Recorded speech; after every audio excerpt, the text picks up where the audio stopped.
Good evening, everyone. It being 6:15 on Monday, May 12th, we will begin our fifth budget hearing for the FY 2026 budget for the Committee of Ways and Means. Please stand for a pledge of allegiance and remain standing for a moment of silence. I pledge allegiance to the flag of the United States of America and to the republic for which it stands, one nation, under God, indivisible, with liberty and justice for all. Please remain standing for a moment of silence for all those who serve in the military at home and abroad, and for their families. Thank you.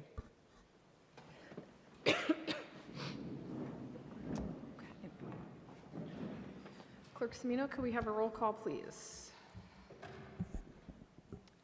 Councillor Barrica. Here. Councillor Morin will not be attending this evening. Councillor Flaherty. Here.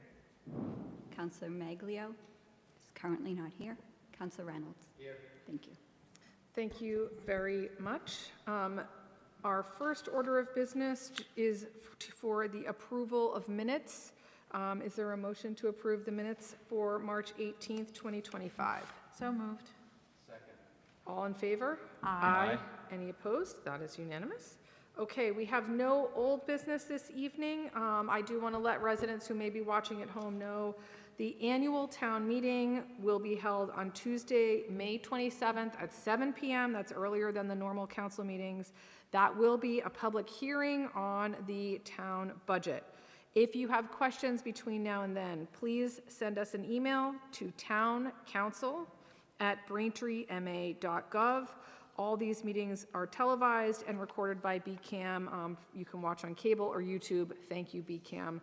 I do want to let folks know tomorrow evening we will be holding our meeting upstairs in Johnson's chambers. That meeting will be recorded, but it will not be live streamed. But it will be available shortly thereafter. And tomorrow evening is the police and fire budget. So just a PSA that that will not be live streamed tomorrow, but it will be recorded. All right. With that, do we have a motion to take off the table Order 25018 and 25020?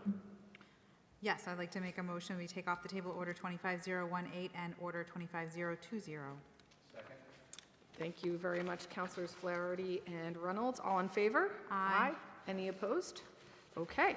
We will begin tonight with our Department of Public Works operating budget. This will also include our sewer, our water, and our stormwater budgets as well.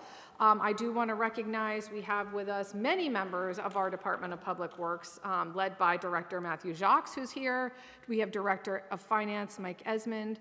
From our town auditor staff, we have John Arnett from CLA, and we also have District 4 Town Councilor Ann Quilty, who is joining us in the audience this evening. So thank you all for being here. We appreciate your time. So I will begin to open it up for questions from our committee members, and I know Councilor Maglio will be here shortly. Oh, do we have a presentation? I'm sorry. Yes, I apologize. Thank you, Councilor Flaherty. Director Jacques, I'm so sorry. I'm on autopilot here. Please open it up for us. Thank you. Good evening. I just want to say thank you again to my team that's here behind me for making time and being here as well. But I also want to thank you for the opportunity to present the FY26 budget for the Department of Public Works. Although I stepped into the role in March and I did not prepare the original submission, I reviewed all the proposals and have worked closely with the finance director and our internal teams to ensure a realistic, operationally sound plan that aligns with the department responsibilities and goals. The DPW is comprised of over 230 full and part-time employees. We're responsible for a wide range of essential municipal services, including roads, water, sewer, stormwater, solid waste, and facilities maintenance. Our department manages a large number of pieces of equipment which is aging. We also have many facilities and assets that are aging, and reinvestment is critical to maintain current service levels and long-term reliability. The proposed FY26 general fund budget is just over $17 million, representing a 2.5% increase over FY25. The funding supports the daily operations, preventative maintenance, and community service provided by the department across multiple divisions.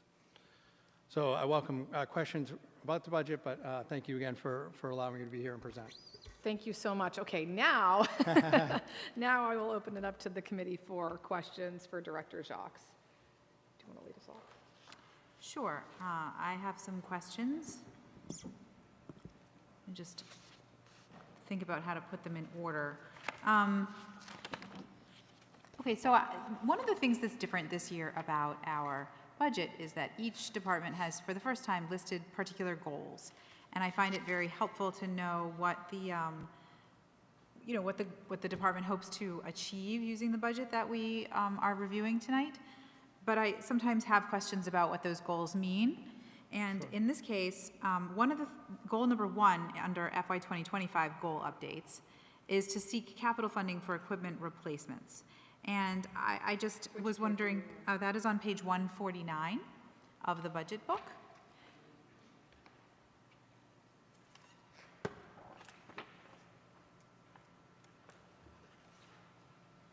Under the Highway Division. Yes, thank you.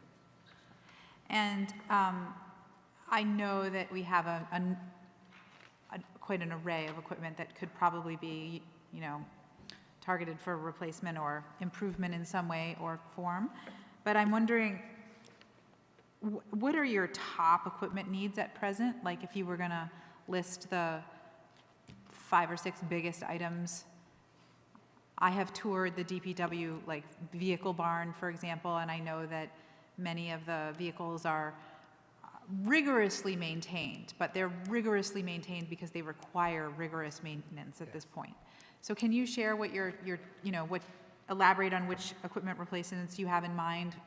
Yeah, I think it's important to know that for equipment throughout the town, we have what I would consider to be about 64 pieces of heavy equipment, 46 what I consider vehicles, trucks, pickup trucks, and around 13 pieces of landscaping equipment. The average age of our heavy equipment is over 14 years. Our landscaping equipment is over 17 years average, and our vehicles are over 10 years old. So when you ask for priorities, I'm going to also ask that Assistant Director Hulk is here, who would probably be better at the exact pieces of equipment that he would target. I think that we're always looking at, as an example, our grader hasn't been used in several years, but I'm going to ask Assistant Director Hulk if he would just give us his opinion on what would be the most important. Yeah. Hello, good evening. Hi. So unfortunately, that's about the one thing I didn't bring was our priority listing this evening, saving that more for a capital discussion. But I know we've got several front-end backhoe loaders that are very aged at grounds and at cemetery. We've got 2 or 3 heavy-duty 6-wheel CDL trucks that would probably be at the top of that list. We're about 3 or 4 years out on a large front-end loader in general, but our priority this year would be, or our next go-around would most likely be at least 2 large 6-wheel CDL dump trucks and probably 2 backhoes, if I had to put a number on it. The street sweeper, we're due for that in the next year or 2. Wouldn't be the first priority this current year, but is certainly around the corner. Okay, so as I was making notes, and what I'm hearing from you is front-end backhoes that are often used in the cemetery, 6-wheel CDL truck, a large front-end loader, and then 2 backhoes, additional backhoes? That's my recollection for what our highest priorities are at this point, Okay. without looking at our list. Okay, so when we look at that grouping of equipment that needs replacement, can you describe the kinds of work that you do with those things and how replacing them will help you do it better? Sure. So just, replacing them, it would add to, less downtime, less equipment, less moving and substituting vehicles that either they start the day with and they break down, and then they have to have a road call, or just keeping up with the general maintenance overall, which would then reduce costs. The CDL truck, anything from hauling street sweepings to, in the wintertime, that's our frontline sander vehicle with our plow for our main roads. The backhoes are used all over town, catch basin repairs, at the cemetery digging graves, ball fields, stripping clay, just use them on multiple items throughout the day. And availability of the equipment, you know, leads to the ease in scheduling and the, you know, the speed at which we can get some of this work done when we're not relying on, you know, switching trucks and switching things up due to breakdowns. How often do you find that you are having to delay your schedule because equipment repairs need to be done, or you have to substitute one vehicle for something else and it doesn't work as efficiently? Once a week, we have something probably break down, daily shuffling of trucks.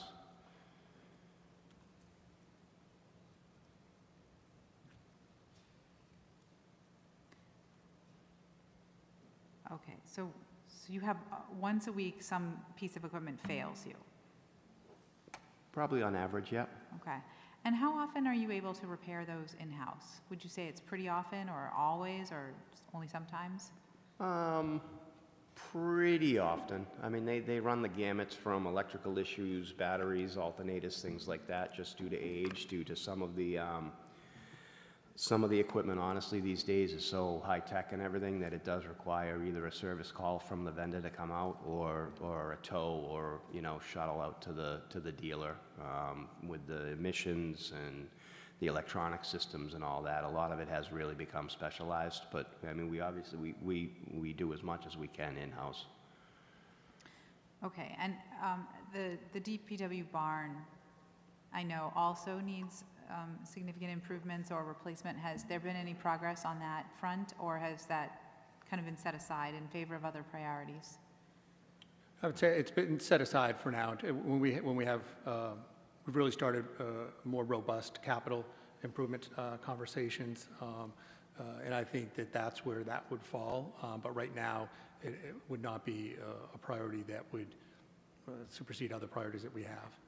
So because the DPW barn is kind of outside of the public eye, for the most part, there's not a great need for the public to go back there unless you're offering a tour of some variety like you did for me. Right. So for those residents who might be watching, can you describe why it's important for the barn to be addressed? Yeah, I think, again, I'll let Assistant Director expand, but from my perspective, I think that you know, I think the most important part there is that's where we're keeping all of your equipment. So when you're buying new dump trucks at several $100,000 or new loaders at over, you know, or several $100,000, you need a place to house them that's safe and secure. And I also think that the DPW barn represents a place where a large number of our workforce goes to work, and I think that they deserve a place to go to work that is clean, organized, has the ability to keep equipment inside. We store a lot of equipment outside now, which, of course, in our harsh winters isn't doing it much good. And I think a redesign would allow us to store more of that inside. But I think really it's just a general, it's the workplace, the environment that they go to work in. And if you said you've toured it, so you see it. They do a really nice job of what they have. But, and there's probably the bigger part of that too would be to be able to consolidate departments under a bigger roof, if you would, bring our maintenance back over, possibly bring our facilities into that same department. So I think right now what I found when I came here was we're really spread out. If you think about the distance, I'm over on 85 Quincy Ave, so myself, water, sewer, engineering's there, DPW is at Union Street, you know, town hall's here. Facilities is at Union Street, but we're kind of spread out. So I think there's threefold. I think it's a place for people to have a good place to work. I think it's keeping our equipment safe, and I think if we could work that into consolidating the DPW, that would be a big help as well. Okay, so it sounds like you would have, not only would you, if you had an improved barn, you would be able to store the equipment indoors, which would protect it from the elements, which would extend its longevity potentially. Yes. Is there a rule of thumb for like how, if you take a new backhoe and you store it indoors in New England versus you take a new backhoe and you store it outdoors in New England, what's the difference in longevity? Is there like a metric that people use I don't know about Loosely? yeah, I don't know about a metric. It's also hard for I would say our harsh environment is a little bit different, where we run things in the wintertime through the salt. Most people are keeping their equipment away. Most contractors wouldn't be having their equipment out in the harsh environment that we have it out in anyways. But I think part of that is how are we able to take care of the equipment? We don't have a really good wash bay right now, from my understanding. So when this equipment is out day and night in the salt and taking care of and treating roads, there's no good way to clean it afterwards, or no easy way. That's one of the big things that we could potentially look at. So to answer your question, I can't put a year on it or a number of years on it, but it's certainly, we would see an improvement in the number of hours and years that we get out of a piece of equipment. I don't know that there's a metric to be able to prove it out. Okay, and you also mentioned a wash bay? Yeah, we don't have, again, correct me if I'm wrong on this, but we don't have a good wash bay. So right now, as our equipment goes out, and especially in the wintertime, it's important, because when you come back, these trucks are out 24 hours, 30 hours or more, and they're in the toughest conditions. We're laying down salt and then running through it. So all that equipment gets full of salt, and without having a good way, an efficient way to wash it down, salt sits on it, and it rusts Right. that equipment quicker. Yeah, I can understand that. Just so I know, what is a CDL truck? Commercial driver's license, Oh. yeah, gross vehicle weight over 26,000 pounds. Requires a special commercial license. Okay. It's just kind of the size of the vehicle. Heavy duty. Okay, and you mentioned as a secondary goal that you wanted to create effective ways to entice CDL holders to apply for vacant positions. What does that look like for your department? We've had troubles hiring, between not receiving applications, people just not applying for the jobs. They're making more money in the private sector. I know it doesn't come with some of the town benefits with some of the time off and the pension, but they're getting paid enough out in the private sector that they're not headed this direction. And we've had a number of positions that we've been trying to fill for several years now. So again, just trying to really come up with ideas, either in-house training or some kind of incentive, or a new highway bond that people want to come to work every day in. No, just some way to retain or attract and then retain some of our CDL employees. Having all of our positions filled obviously leads to more work getting done. Okay, so I have some questions about highway, but I think what I'll do is, in the budget book, solid waste gets addressed before that, as far as goals are concerned. So I thought I don't know, how do you want to proceed as far as organizing these questions? I think, why don't you keep going, Counselor, and we can go around the horn unless anybody, that's fine. Yeah. Okay. So what I'll proceed with then is I have questions about paving, our roads and sidewalks. And I think you have a list in here of metrics around, or anyway, a trend, of roadway resurfacing, right? That's on page 147. And in FY23, we had 14,700 feet of roadway resurfacing slated. In '24, we had 19,000. Our projected, and then the target for '26 is 18,000. And then the sidewalk construction was quite high in '23 with 17,000 feet, and then '24 was just 12, and 26 is just 10. So I know that the town enters into a contract for some of the labor and materials for that, and I'm wondering if, how do you arrive at these targets? There must be a way of looking at the contract and learning, from the contract, how many feet you can achieve with the funding that you have. So can you specify that for me, please? Well, again, I'd have to ask for some help here, just because I didn't come up, I didn't have these targets, so. That's okay. I think You Assistant you Director have a Thompson fleet is of here, so. expertise right behind Yeah, you, yeah, any yeah, of them. we have a fleet of people, I think, Phone a friend has arrived. exactly, yeah. I'm glad they're here. Did I mention that? Thank you for being here, Mr. Thompson. Good evening to the council, thank you. How we determine sort of our goals for the year, it's kind of a moving target, so to speak. So we have completed, in the last few years, we've completed both a pavement management inventory of the roadway surfaces throughout town, and we've also completed a sidewalk condition inventory of all the sidewalks in town as well.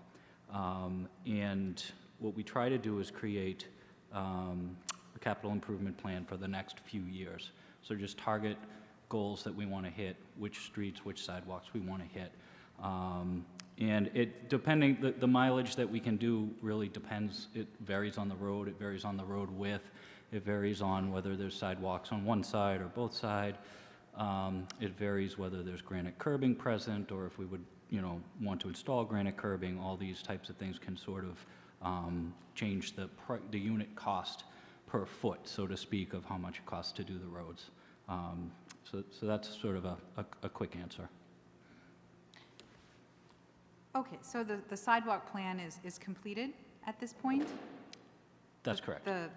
The inventory, so, and everybody wants everything and can't do all the things every year. But how do you prioritize which roads are need to be addressed in any given year? And correspondingly, how do you decide which sidewalks to give attention to? And then additionally, how do you decide which sidewalks need granite curbing? So generally speaking, when we're trying to sort of go and plan work on roads where we can do both, where both the sidewalks and the road need attention. So in previous years and under the previous administrations, there was a 100 roads program.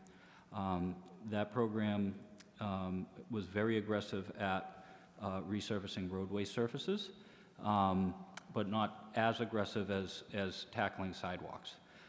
So we kind of have a two-pronged approach moving forward. We're trying to address roadways that were not addressed under the 100 roads program, where the roadway surface still needs to be repaved, and also do the sidewalks at the same time.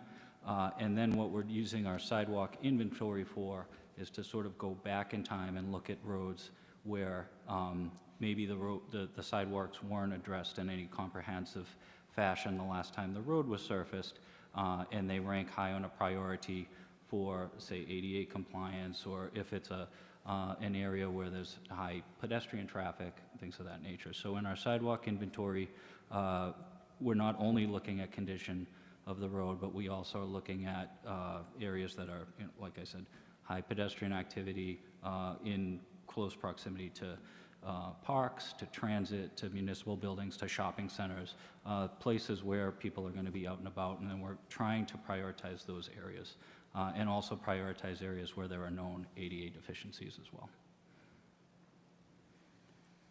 Okay, so can you address how you decide where granite curbing goes? Granite curbing is unfortunately extremely expensive, and if we were to put granite on every street that we resurfaced, the amount of miles of roadway and sidewalk that we could ultimately do would go way down. So generally, if a street has existing curbing, we'll look to obviously to keep it and reset it during the work. And if it doesn't have existing curbing, but say it's a main road or there's a lot of high pedestrian traffic, or we have an issue maintaining a distance between the pedestrian traffic and the vehicular traffic, we'll look at creating some sort of vertical separation. So generally a rule of thumb is if a sidewalk has a tree lawn, say a tree lawn is usually 2 or 3 feet wide. It provides a little bit of a horizontal separation between a pedestrian and roadway traffic. If the width of the road isn't wide enough to accommodate a tree lawn, we'll try to put a vertical separation. And sometimes that's either accomplished with granite curbing, and we have also used asphalt berm for that purpose as well. Okay. And then, so when you look at what you've chosen to target this year, 18,000 feet of roadway surfacing and 10,000 feet of sidewalks, in the past, you have sometimes put online which projects you were prioritizing in a given year. And has that been posted yet this year? I believe it has. Yes, it has. I'm getting the thumbs up from behind me. Okay. And as I understand it, that is a goal, not a, like, some of them you definitely know you can get to, and some of them you know you are going to try to get to if you can. That's correct. And sometimes our schedule just changes mid-year. Due to the nature of the contracts that we use, we use consortium contracts with like a regional consortium where we share contractors with a lot of surrounding towns, which does give us the benefit of, when we bid projects that way, we do get the benefit of economies of scale where we can get some of the work done for a little cheaper. But at the same time, we're sharing a contractor with a lot of neighboring towns. So sometimes scheduling crews can become an issue, and sometimes work that we had anticipated doing will have to get delayed somewhat. Okay, and how often do you go through these contracts and renegotiate them? The contracts are bid year to year, and then we also have the option to extend the contracts for up to a 3-year term. So the consortium members meet annually and decide, you know, if a contractor is a good performing contractor and the prices are favorable, we'll vote as a group to extend the contracts, and we can extend them for up to 3 years. Or we could decide as a group to not extend the contract and go back out to a public bid. Okay, and where are we in an extended, have we extended the current contract, or are we doing that year to year right for now? I believe we're in the 3rd year of our sidewalk contract, and I think we're in the 2nd year of our roadway surfacing contract. Okay, and I think that a year or 2 ago, maybe 3 years ago, we got a new sidewalk paving, some equipment for sidewalk pavement, is that right? That is correct. Yep. Have you been able to find people to drive it? I might defer back to Assistant Director Hull to answer questions on that, but I don't believe we have. We've been short-staffed. Yeah, unfortunately, that machine requires a full crew, basically, because you need someone to drive a truck, you need someone to operate a machine, and you need a few people to operate the actual paving machine, and then a few people to sort of assist. So it takes a full crew, and I think just with the state of our operations crew right now being down to positions, if we were to deploy that machine, would essentially not have anybody else around town to perform maintenance activities. So we haven't had the most luck. Okay. So what you're telling me is that we have cut DPW staffing so far that we have now equipment that we can't use because we don't have enough people to use it. It's our labor shortages. It has been an issue. Is it that you can't find people to do it, or that you don't have the funding to fill those positions? Let me tag you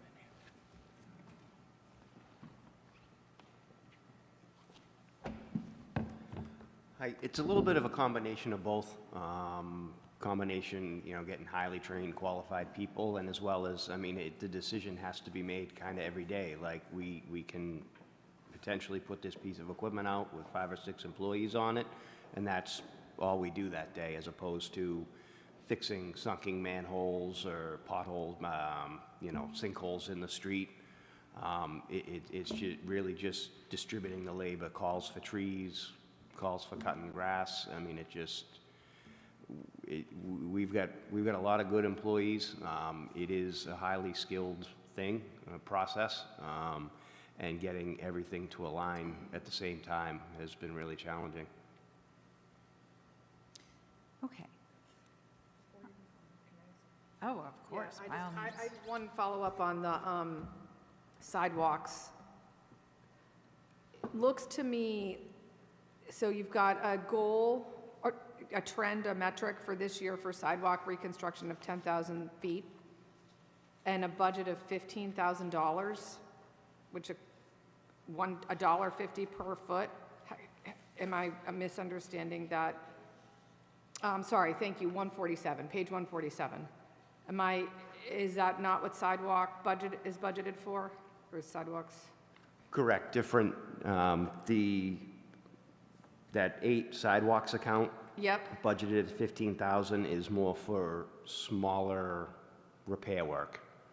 okay, Backing sidewalks through to washout, gravel, asphalt, small repairs. okay, The sidewalk reconstruction footage is more a function of the engineering budget, Chapter 90 funding, things like that. So that's more in the capital improvement, the roadway process. okay. That's where that sidewalk reconstructed number is. The $15,000 under the 400-8 sidewalks is for repairs. Understood, okay. Small items. Thank you for clarifying that. So do we have understanding there's like, you know, lots of variables? We just heard about the granite curbing and so on and so forth. Do we have a rough average of what a foot of sidewalk and a foot of roads costs? As I think that will be helpful to understand like the magnitude when we hear from folks, and I'm sure you do too, about like, hey, can you fix my sidewalk? Hey, I need my road repaved. Like, what are we looking at just on a ballpark for like, you know, I don't know if you do it in feet or 5 feet sections, like what's the cost of repair? So I've actually, in the past, we've prepared a document. I don't have it in front of me, unfortunately, but we prepared a sort of a sample cost estimate of what it would cost to basically resurface a 1,000-foot roadway. Yeah. And then we sort of priced it out with different options of this is what it would cost if there was one sidewalk, this is what it would cost if there was a sidewalk with a curb, and, you know, things of that nature. But off the top of my head, for a 1,000-foot road, I believe, just to do a sidewalk on one side, it's a couple $100,000. So sidewalk work in general is extremely expensive. It's about 7 to 8 times more expensive than resurfacing the actual roadway surface, just because it's so labor intensive. That's really helpful. If that, I'm not asking you to recreate it, but if you have that spreadsheet or whatever you just referenced, if you don't mind sending that to the Of course. clerk, that would be really helpful for us to have visibility into that. And you know, we understand their estimates, so. Go ahead, Councilor Maglio. Piggyback on that. That figure, is that using that paver that you were just describing, or not? No, that's hiring using a vendor, basically, to reconstruct the sidewalks. Have you ever calculated the costs if we were to use that machine that we have? If we were to use the machine, it could be done a lot cheaper. However, that machine, it's a paving machine that we had intended to use for situations where sidewalks could be overlaid for the most part. So these are sidewalks that might not be in complete disrepair, but they're, you know, aging and could be resurfaced. That's generally what that machine would be used for. I don't think we would attempt to do a full sidewalk reconstruction in-house, because that basically involves excavating everything down to gravel, regrading everything with brand new gravel and building it basically from scratch. Okay, thank you, that makes sense. Quick question, just because I don't remember. What was the cost of the paver? Do you remember a ballpark? 45,000. Okay, thank you.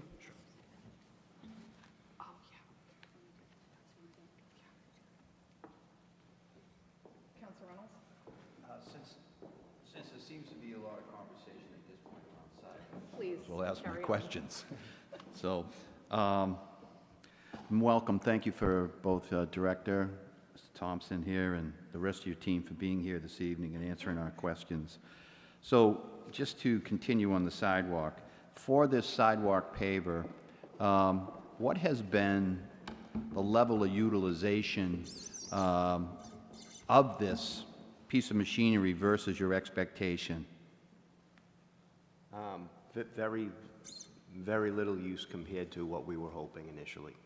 And do you see an opportunity to better utilize that machine as you move forward after all of this new road and sidewalk construction? We absolutely would hope to. We'd want to. Okay. If I could predict the future, I wouldn't be sitting You wouldn't be here. sitting here, that's right. You'd be in a nice big mansion somewhere enjoying your winnings. All right, thank you for that. It's just something I wanted to consider.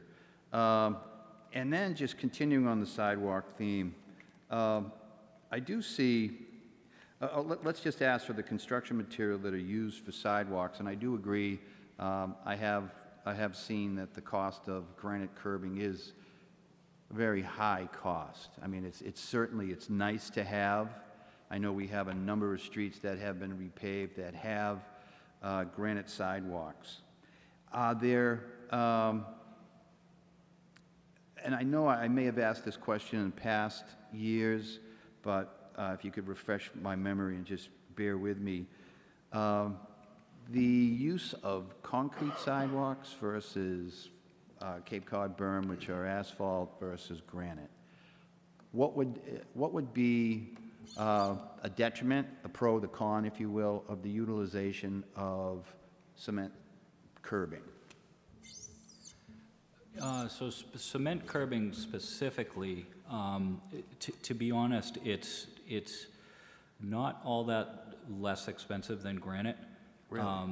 Because most of the cost lies in the labor and in the installation. So those granite slabs that are installed are, only 6 inches of it sticks out above ground, but it's actually 18 inches in depth. So involves a tremendous amount of trenching, a tremendous amount of hand labor to set the granite, or conversely, concrete. So even though the material is slightly less expensive, most of the labor is still involved in doing it. So, okay. Whereas the concrete is more susceptible to salt damage and things like that, we've steered away from using it. Okay. And obviously, the asphalt Cape Cod berm certainly would be the least expensive from your assessments. However, its durability is really a problem. Correct. Really a problem, which would necessitate, I don't know how many years, and as the director made reference to the harsh winters that we have, Right. with the salt, with the cold, with the plowing, all that together, we all driven around town, various neighborhoods, you would see that some sidewalks are really no longer there due to the fact that they've been kind of hit, chopped up by edges. It's not just town vehicles, but just regular traffic as well. And then this leads me to my next question, and thank you for those answers, because it's something to consider for the public to think about, that this isn't just an easy solution when you're trying to have a curbing on sidewalks, which is a public safety issue.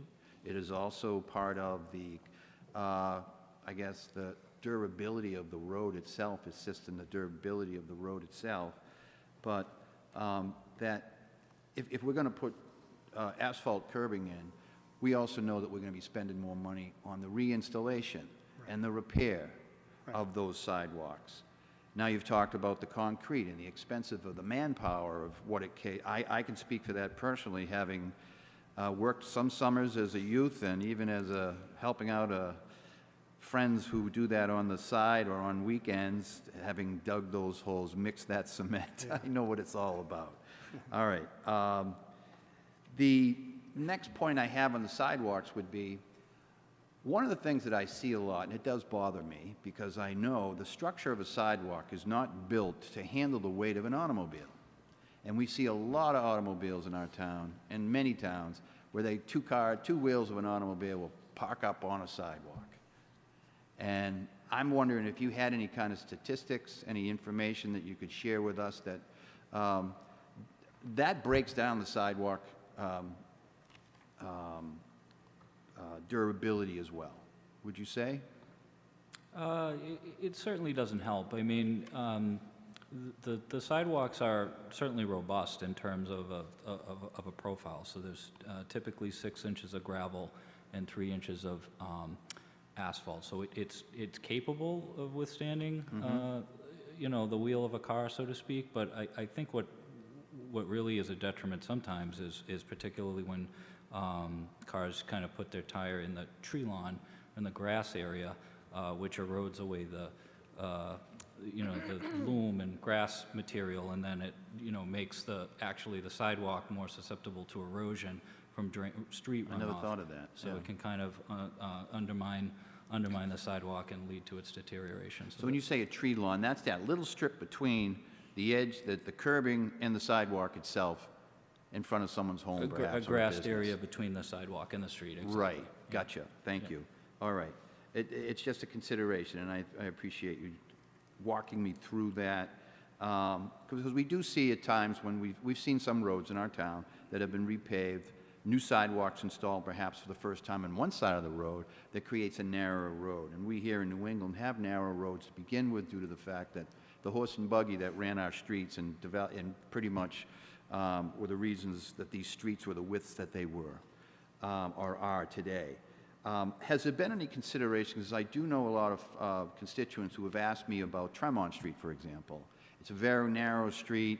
I traverse that street all the time, and I count on drivers coming the other way that, you know, use reason that I'm going to wait for you.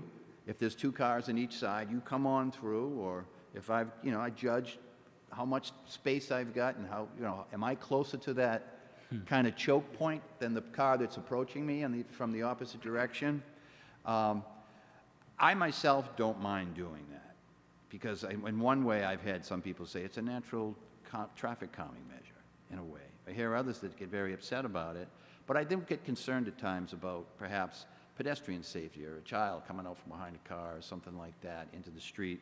So has there been any consideration around or discussion or even through C-Click Fix or through Task where residents are asking for streets to be turned one way? And I'm not advocating for that right now, I'm just asking. We do get requests like that now and again, and sometimes we get requests to restrict parking on a particular street or in a particular area. And we usually do, when requests like that do come in, we do add them to an agenda for Task or the Traffic and Safety Committee meeting to, or Traffic and Safety Committee rather, to discuss. So we do have members of the police department on the Traffic and Safety Right. Committee, so we're sort of able to look at it from different angles, from an engineering perspective, from a police enforcement perspective. Are there varied opinions on this committee? There are, yeah, there are. Okay. Counselor, if I might offer that we maybe want to refer this to the DPW committee since it's not budget related. Got it. All right, thank you. ADA compliance. I know that in the budget, ADA compliance for our sidewalks. How do you feel with the, right now, where we comply with ADA compliance with our sidewalks? Have we completed that through the transition plan? Are we near completion, and does the money that has been allocated in the budget cover only maintenance, or could you explain a little bit?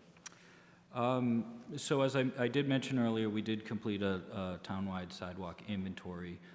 Part of that inventory was looking for ADA accessibility issues on sidewalks. So that was one of the metric that we used to sort of prioritize what sort of rose to the top in terms of sidewalks that we should address. But also an important factor is the amount of pedestrian traffic. So, we may have a sidewalk that's on a dead-end street on, the far end of town. It's not going to rank very highly just because it's not a major sidewalk. So we've tried to prioritize things in that manner, and we're using a lot of different creative ways to address these things. So, in addition to our annual paving program, where we're obviously bringing everything up to standard when we're going through and doing the roadway projects, we're also trying to set a little bit of our roadway capital aside annually to sort of, in addition to just sort of the forward progressing roadway capital plan, we're also trying to allocate some of that to go back and do some of these high priority things that work that we identified as part of the inventory. Okay, thank you. I think that's it for my sidewalk questions. I'll give it back to the previous speaker. Thank you, Counselor. Counselor Maglio, go right ahead. Thank you. So I'm going to sneak in a little ADA question here. In terms of prioritizing, once you've set aside some time or person power, or you're looking at the audit that you put together for sidewalks, how do you prioritize within that? I know that you drew a distinction between more trafficked streets versus a quiet dead end. So, like, what would be helpful is what is the scale, let's say, of what you're looking at, and then you have to figure out how to prioritize. So we actually used part of the report and the final product of that inventory actually used sort of a formula that sort of weighed all of these factors to actually create a prioritized list. So that is available as an appendix now to our transition plan. So it goes so far as to actually prioritize the sidewalk segments. Is that connected to the plan that's online? It is. And that piece, it has been uploaded? Yes. Okay, excellent. So then I will look at that. My second question related to that would be, is there a way to have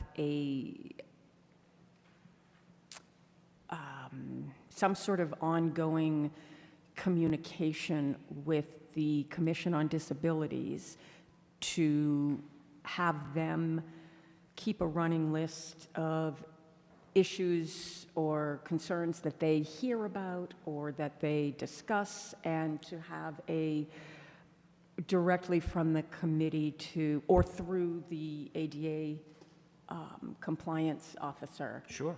Yeah, sure. So we have actually done that before. We've had conversations with the ADA coordinator and said, if you're getting any direct feedback from the committee on specific issues that can be addressed, we'll certainly look at them, for sure. I would like to just add that we also do have a weekly department meeting that the coordinator attends and is able to bring these. Great. So we have department heads and the whole department there so that we can address them, whether it has to do with facilities, whether it has to do with sidewalks, whether it has to do, whatever it has to do with. We try to weekly talk about ADA and as we're doing projects to think about it. That's excellent to hear, because that's important. And then one other suggestion that Sure. I would just throw out there is, if there is some sort of central registry through the Department of Elder Services or the Department of Health, where we know who lives on a particular street where they need access, where they need special accommodations, that might also be a place it might just be that one person on that one dead end, but for that person, that's how they, go home at the end of the day, Sure. or that's how they walk down their street to catch the bus, or roll down their street to catch the bus. So that just might be another way to figure out priorities and to target different areas of the town. In addition to the well-trafficked would be where we know that there are people in need who are there. Sure. Thank you. Thank you.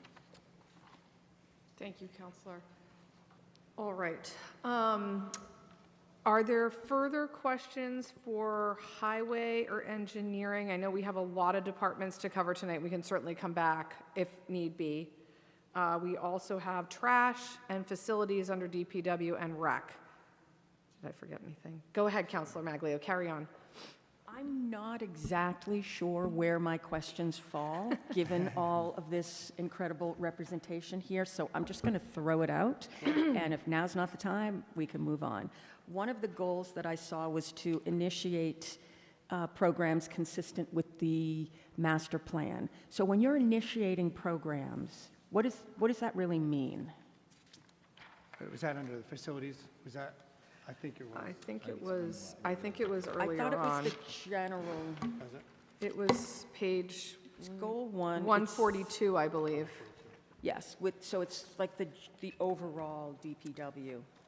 So just a couple of examples of things where initiatives we're looking at that are sort of consistent with the master plan.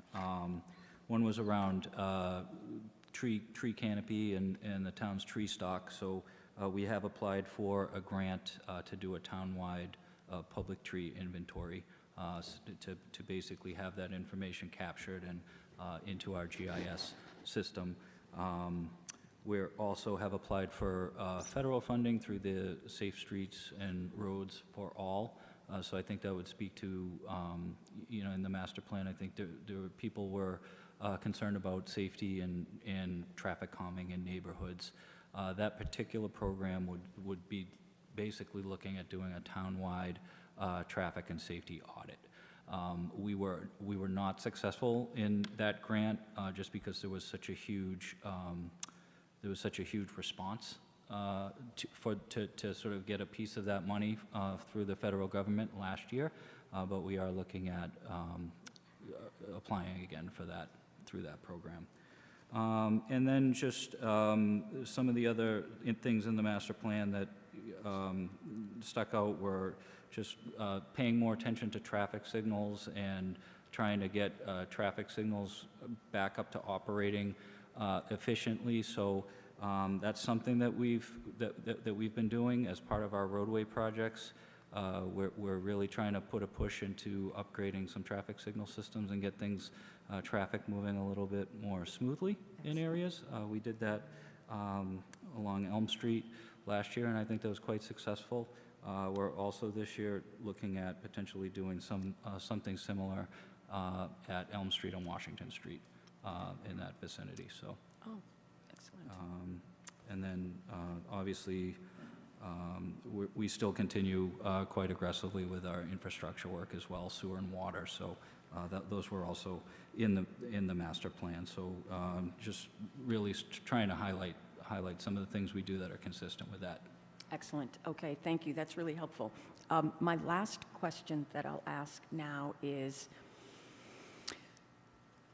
last year, and the year before, there was a lot of discussion about the kinds of things that are budgeted for workers and for overtime. And there was a large expense that went to Braintree Day. Is that part of this budget again? Yes. Yep, there's still. Where would we find that in here? Recreation, program 15, page, I don't know if it's, it was the line item.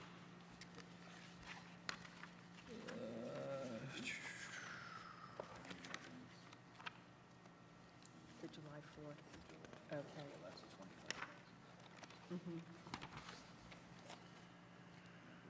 15.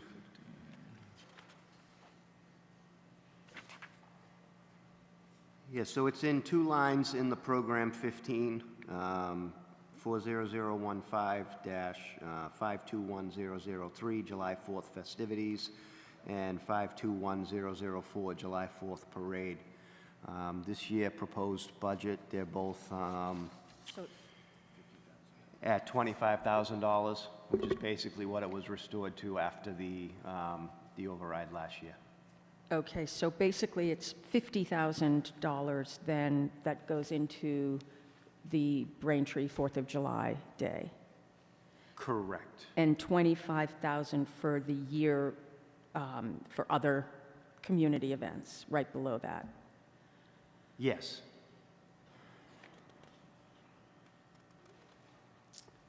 Okay, and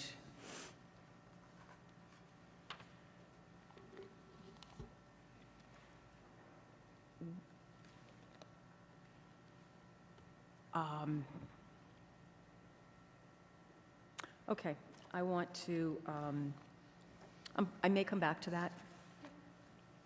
Thank you. I'll tag a follow-up on to the Braintree Day question. Does that $50,000 include police overtime?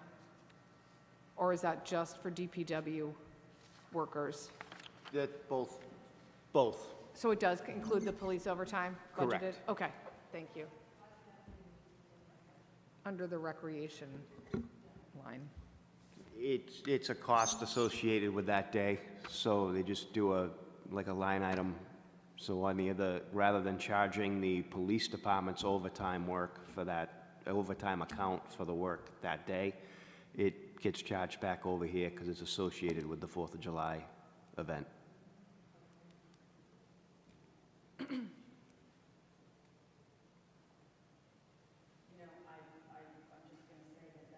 It's a lot of money for one day.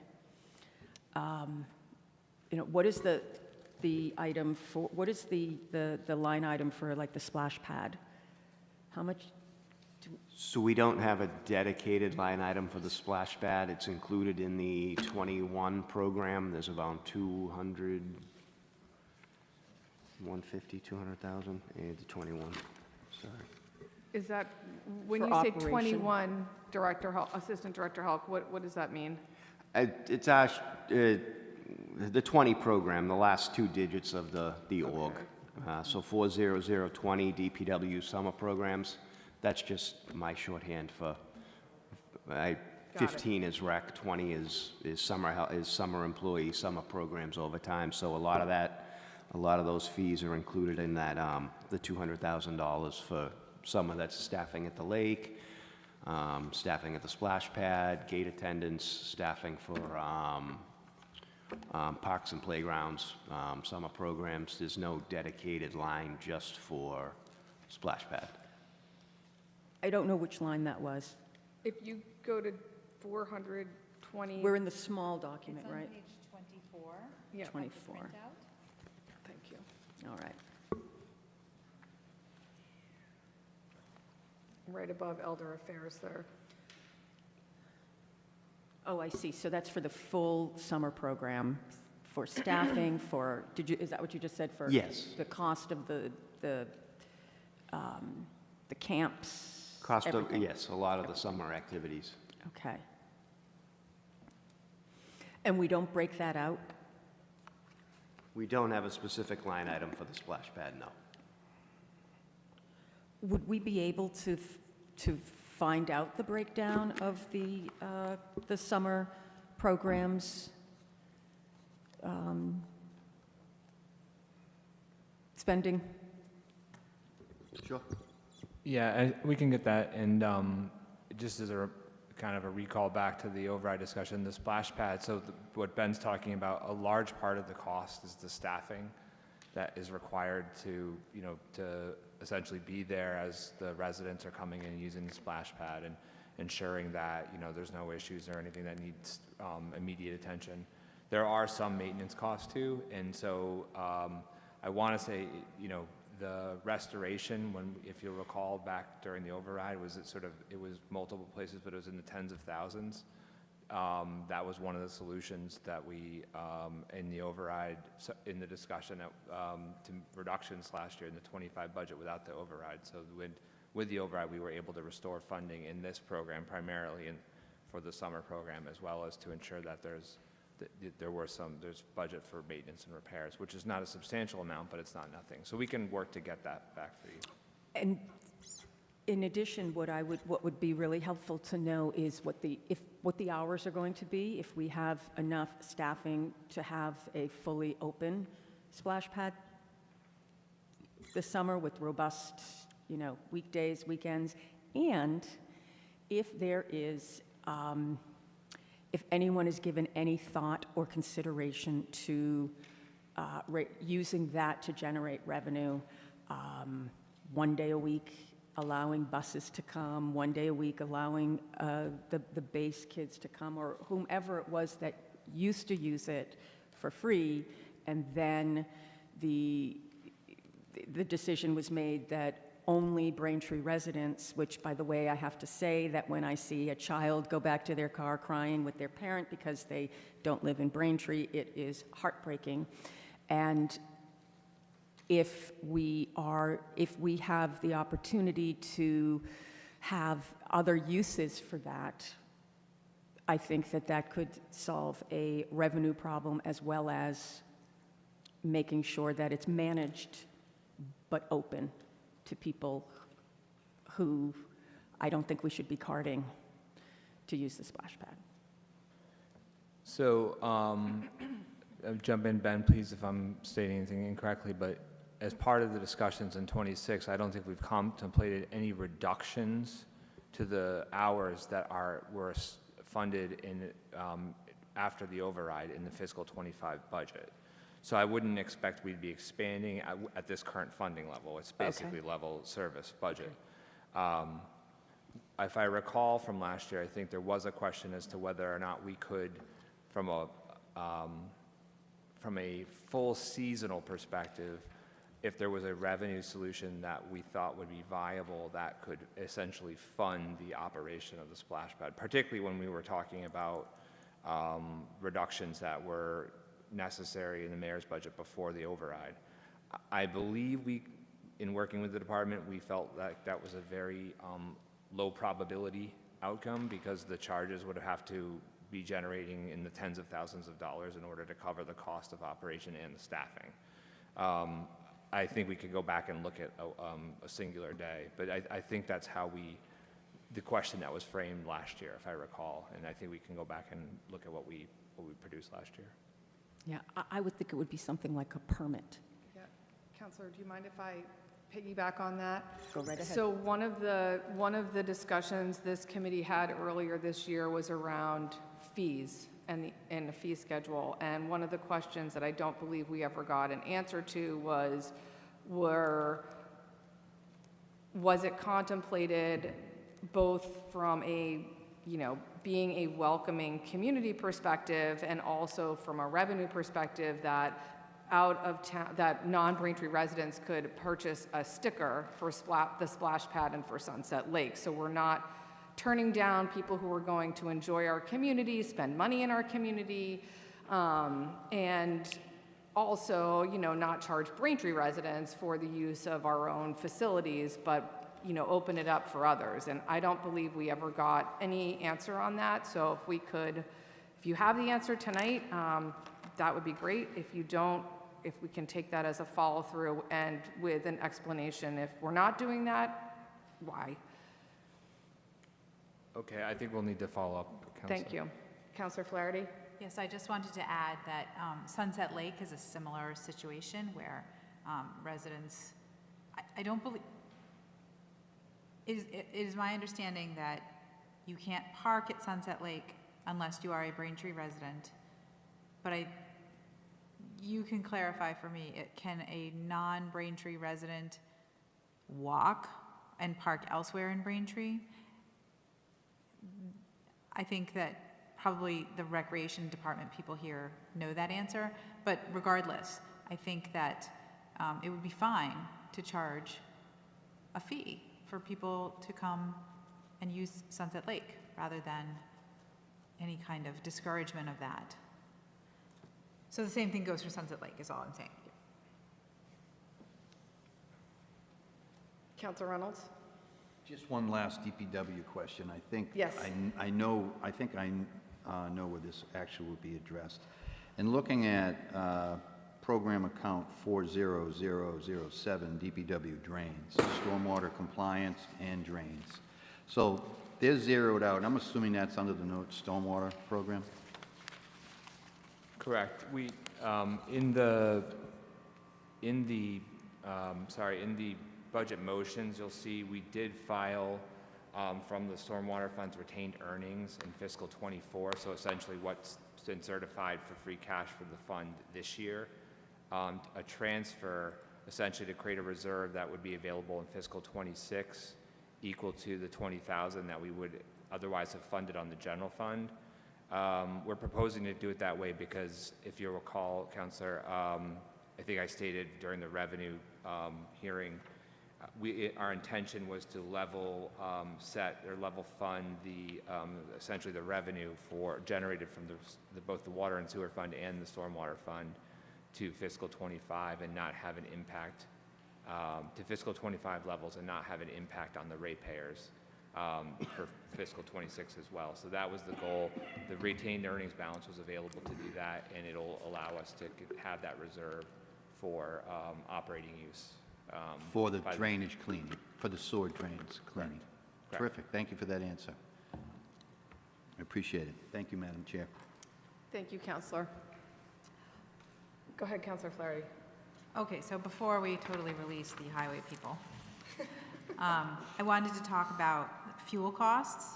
On page 18 of the line item detail that I have a gasoline and diesel fuel section. And do you have the same numbering that I have? I believe so, yeah, 18 of 27. Okay, yes.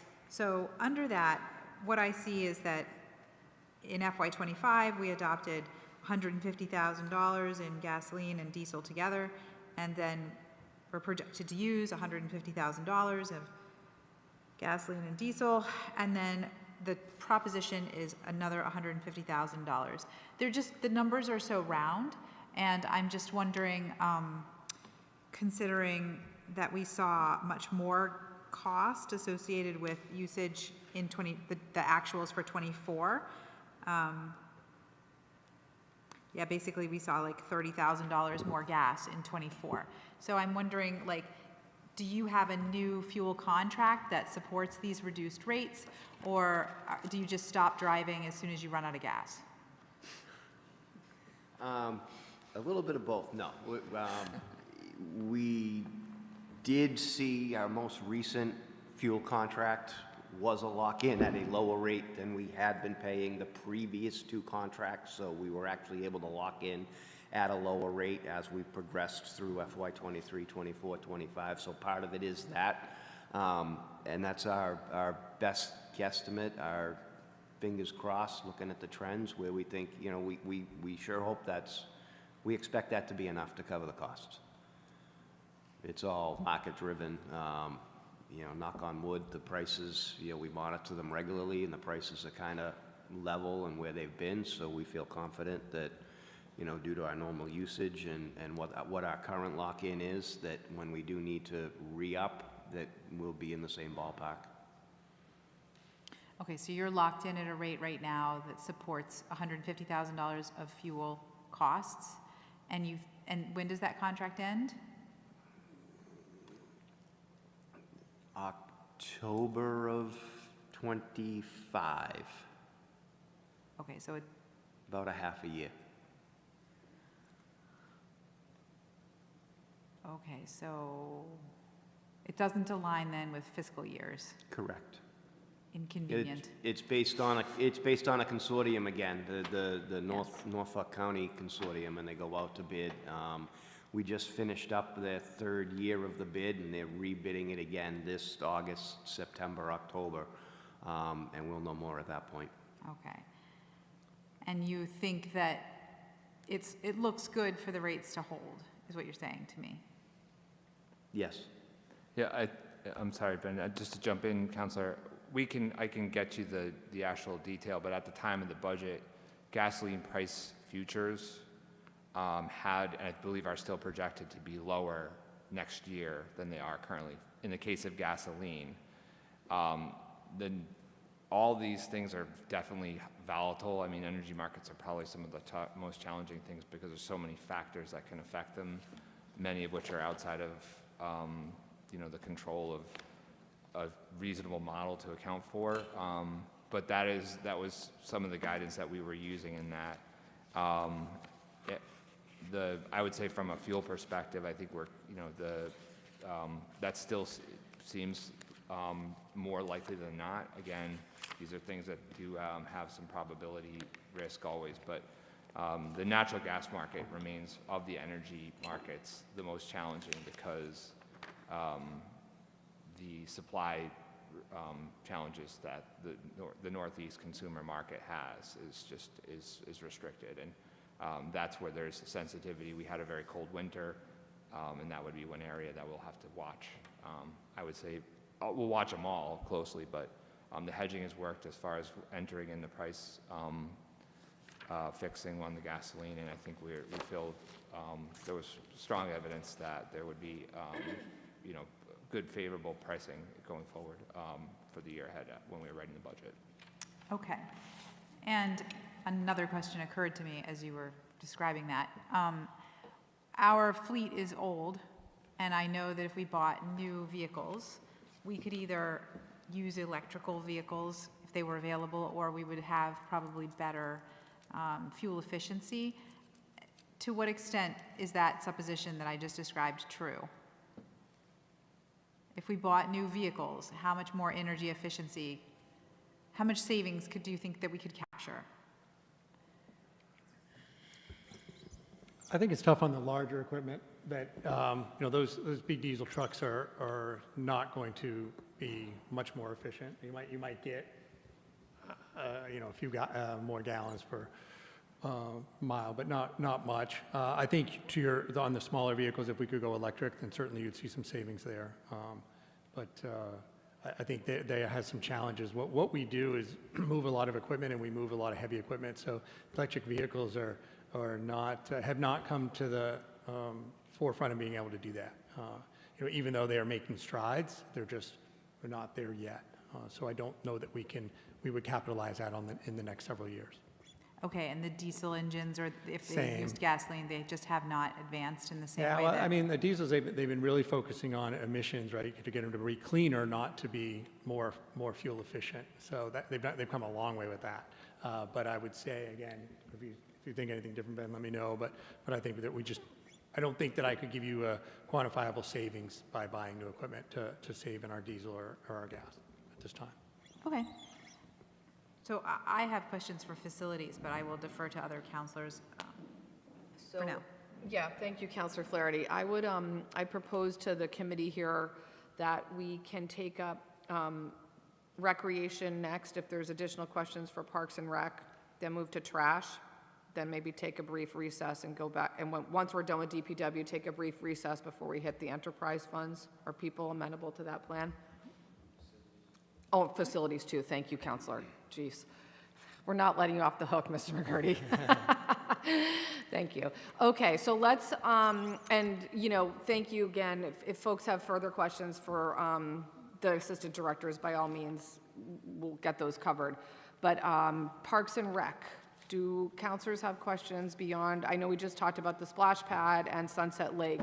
Are there additional questions for Director Croak?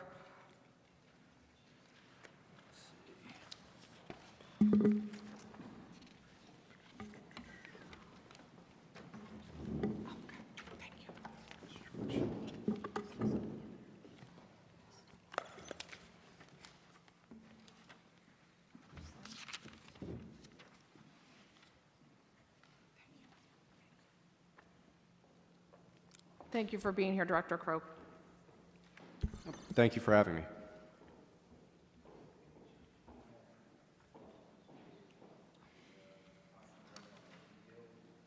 Do you have the page? Is there a page in the budget binder that addresses recreation? Because I don't see it, so if you can direct me to it, that would be awesome.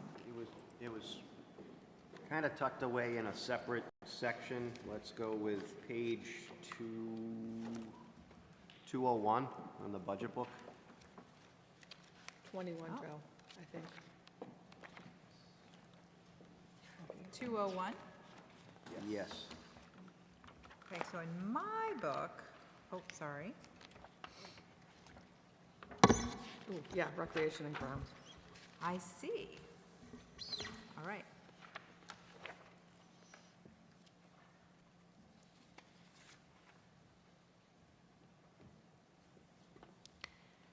All right, so my question is, around the summer programming, which I know is we have a lot of summer programming, and it's been a wonderful experience for my family to be able to avail ourselves of those programs in the years when my kids were young enough to do that.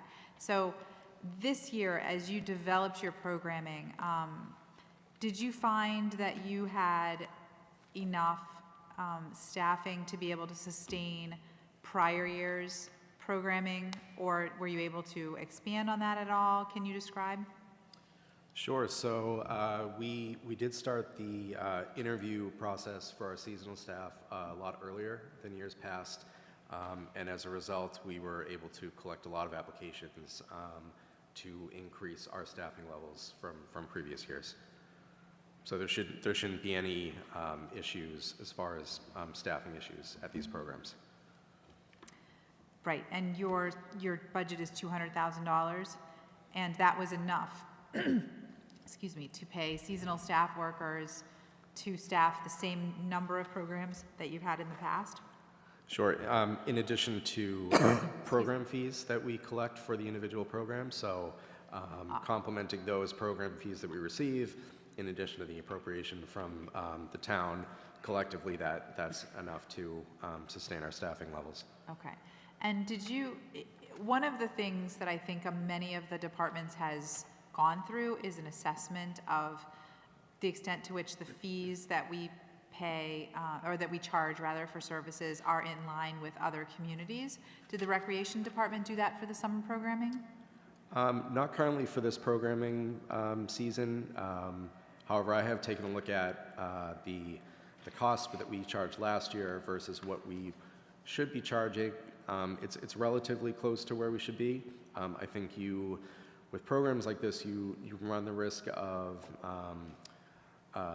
lowering the number of participants and registrants that actually sign up if you make too much of a jump year over year in cost increase. So based on last year's cost versus what we're charging this year, I think it's a comfortable number, a comfortable balance without losing too many registrations.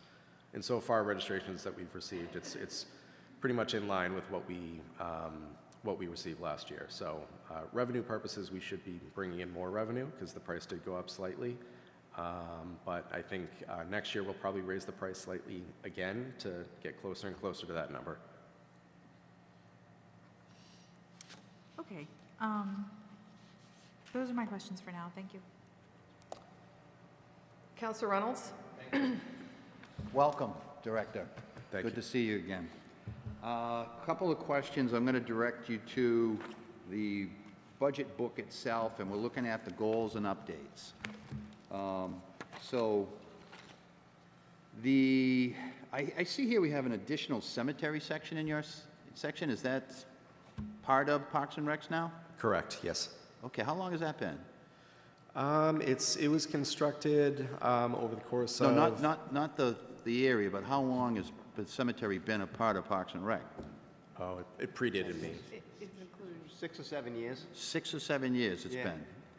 Oh, I'm sorry, it's the grounds crew, right? Is that the combination there, the ground crew? Correct. Grounds and Gotcha, cemeteries. thank you. Okay, so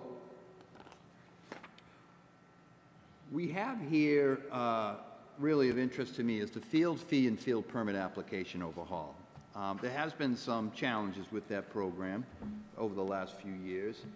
And so can you give us a little, what are the, I see here the measurement, what the objective is, and what exactly, can you give me something a little bit more concrete to go by in terms of what your goals are and for the types of revenues you see that you could generate, and do you feel confident they're going to start to cover some of the other additional costs that you may have with field maintenance, et cetera, and upgrades? Sure, absolutely. So I think there's a lot of room to bring in more revenue for field maintenance that would increase the quality of the fields. Our current field fee has not been updated for over a decade, so there's some room for improvement there. I think, in talking with the ground superintendent, we're trying to prioritize the fields that get the most usage also with the quality of the fields and kind of making a field inventory of some sort in order to recreate that fee system. Right now, I don't know what that's going to be. It's kind of in work in progress with the spring season, the summer season, see what the usage is, and then go from there. So I think currently right now it's a flat fee based on the number of uses on any given field by any particular group. What I'd like to do is I'd like to go to an hourly fee, so it's more, you know, apples to apples, and, you know, if these groups want to use these fields, then, you know, they're charged appropriately. So, you know, the intention isn't to overcharge for any of these fields. It's just to bring in additional revenue to make sure that we can, you know, address any issues at those specific fields, and we're not wasting manpower and you know, inefficiently using you know, our resources on fields that don't get high use. Great. I like the sound of that in terms, you know, we're not trying to milk recreation users, but what we're trying to do is cover the initial costs of operating. And if we can do that in a very fair and equitable manner, I think that is fantastic. I like that mindset. I like that approach. Are the fee structures consistent? When I say that, I mean Braintree-based organizations versus non-town organizations. Braintree public school organizations, I'm assuming, don't get charged a fee. Correct. So there's a lot of different variables there, the different user groups. You know, the idea would be to kind of have the in-town groups have a fee for them, have, you know, private rentals have a fee for those groups. You know, school groups, again, there's no fee there. I don't anticipate, again, we haven't really, you know, hashed out what that new structure would potentially be, but you know, individual fields, there would be kind of a tier system in terms of quality of the fields. So if there's some fields that, you know, some groups are, you know, lacking some, you know, budget, they do have options to still get on a field, you know, that more aligns with what they have for their finances. But again, the user groups will be charged appropriately, and they'll then also prioritized with their requests to make sure that in-town groups get the top request for that field time. Great, thank you. That's a thorough answer. And you are doing a review this year. You're not implementing these changes this year, but rather you're reviewing, setting trends, collecting data, and when would you expect that you would have some type of a recommended program with the fees and whatnot included? So I think the goal is to potentially have something for the fall. I think that might be we'll see how the rest of the spring goes and the summer as well. Fall's an active season too for you. Fall's a very active season. Spring and fall are the most, obviously the two of the three active seasons throughout the year. So, you know, without having experienced a full fall season and everything that goes into that, it may not be something that we implement in the fall, rather next spring. So it all really kind of depends on how it goes, okay. And having conversations with the individual user groups and you know, being sensitive to their registration system and when they need to start enrollment there.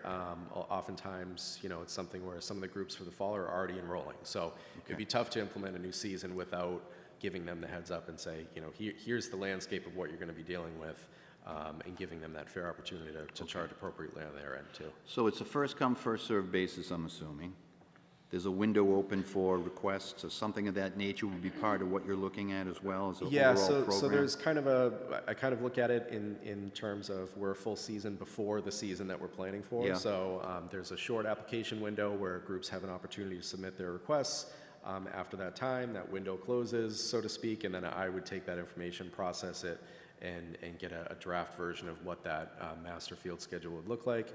And then if there are any conflicts, address the conflicts with those individual groups and go from there. And then just lastly on that particular topic, are you using some kind of a scheduling system? Because is also a very important need I've seen in terms of to avoid the conflicts.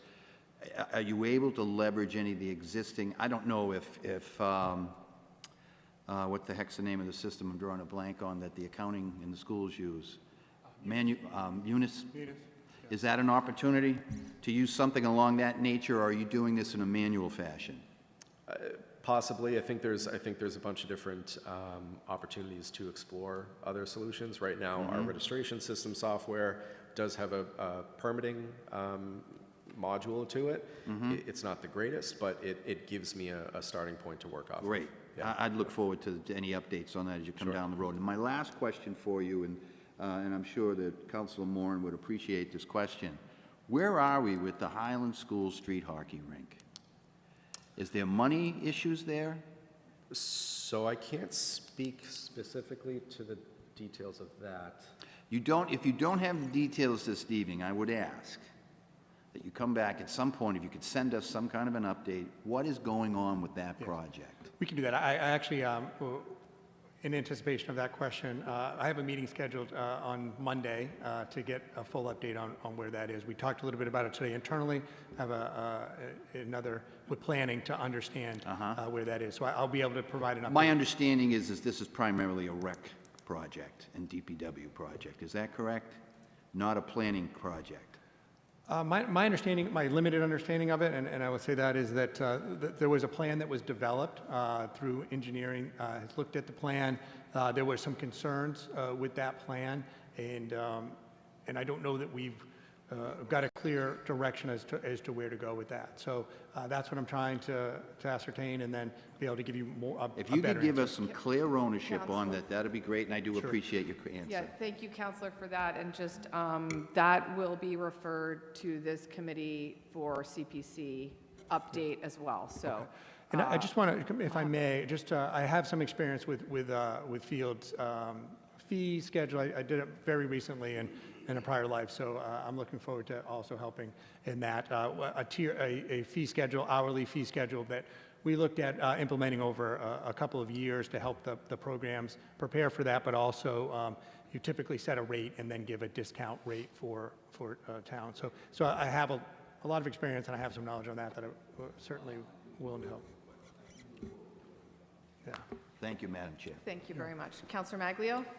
Just a quick question about the fee schedule, then my ears sort of perked up. So what would be helpful that I would love to get feedback on, but maybe you're not prepared tonight, would be what determines, just like you have the in-town versus out-of-town, school versus non-school, what determines when there's an event? Like, are there any fees for Braintree Day? Because it seems like, I mean, there's lots of vendors that are coming in, there's entertainment, there's shows. So is there like an offset with health permits and different things? Are there fees for permits for setting up, I don't know, the fireworks? Like is there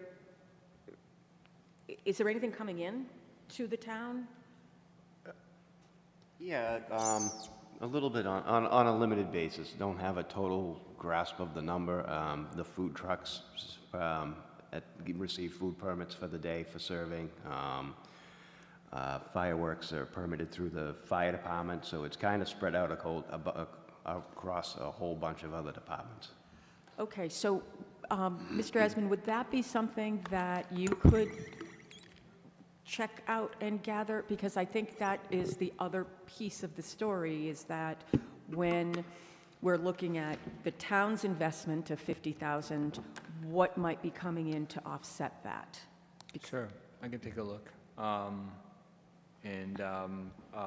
Yeah, as Ben said, I think we'll look across, there's a few different places that, of departments that charge those types of fees in licensing, but also maybe even in the case of, if it's a daily, liquor permit or something like that, that would be in town clerk's office. So we'll take a look at those. Great, thank you. So just to summarize that, Counselor, you're asking for almost an accounting sheet of we're investing $50,000 for Braintree Day. What are we getting back from fees for a whole myriad of things? So just so that's clear. Thank you. Go ahead, Counselor. Well, I don't have to go if you have more to add, but I do have a question about pickleball, but you can. Okay. My question, I know this is your first year here, Director Croak, so thank you, but this has come up in previous years, and I still don't see it in the budget, and I ask it every year, and I'm still not clear, like, where is the funding for the Art Center? And are we doing a revolving fund? Because that has now come, I think this is at least the second, maybe the third year in a row. Can somebody please enlighten me? Sure, so it's my understanding the Art Center and the program that takes place over there falls under our department, so it falls under our program. If we were to run a program through our registration system, that money's collected and goes towards the expenses that come with that. So it would fall under our department revolving fund. So we're not itemizing any, we're not budgeting specifically for the Community Arts Center? Currently, no. And are the program fees covering the cost of the instructors? Because in the past, I don't believe that was the case. Sure, so at least since I've started to all of our coordination for all of our programs, there's kind of a mechanism in place where we make sure that we map out our expenses ahead of time, including staffing and everything that would come with every program, and to make sure that we hit our minimum number of registrants before proceeding with that program. If we don't hit that number, then we don't run the program. So it would cover the cost or bring in additional revenue based on the numbers. Okay. Okay, I'm satisfied with that for now. That's all I've got. Did you have a follow-up question, Councilor Flaherty? Well, the question I have concerns that in the book on page 203, FY 2024 accomplishments list installed soundproofing for the pickleball courts with CPC funding. And I'm just trying to ascertain the extent to which the immediately impacted community is satisfied with the soundproofing, or if we are to anticipate additional costs for that. I think that, for now, it's been sufficient. I think there's still more information to gather as the season goes on. We're only about a month and a half into the current season. I personally have not received any feedback negatively since we've opened up the season, which is a good thing. I think that as that feedback comes through, we would address accordingly and see if there's an additional need for additional soundproofing or other methods to kind of mitigate that sound. Okay.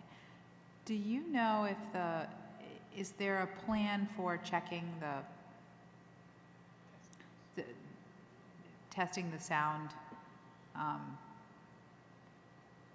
in-house or out-of-house? Currently, no. I think that's something that we would again explore if it came down to it. Again, it's all going to be feedback based with that specific court. But we're a month and a half into the season. Yeah. I think that's wonderful. You haven't had any concerns raised. That's great news. Yeah. Knocking on wood. All right. Anything else for Rec? Parks and Rec? Okay.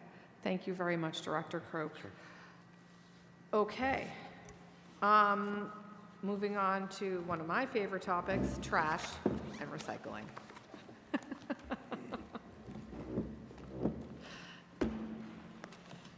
Thank you for being here, Mr. Kuntz.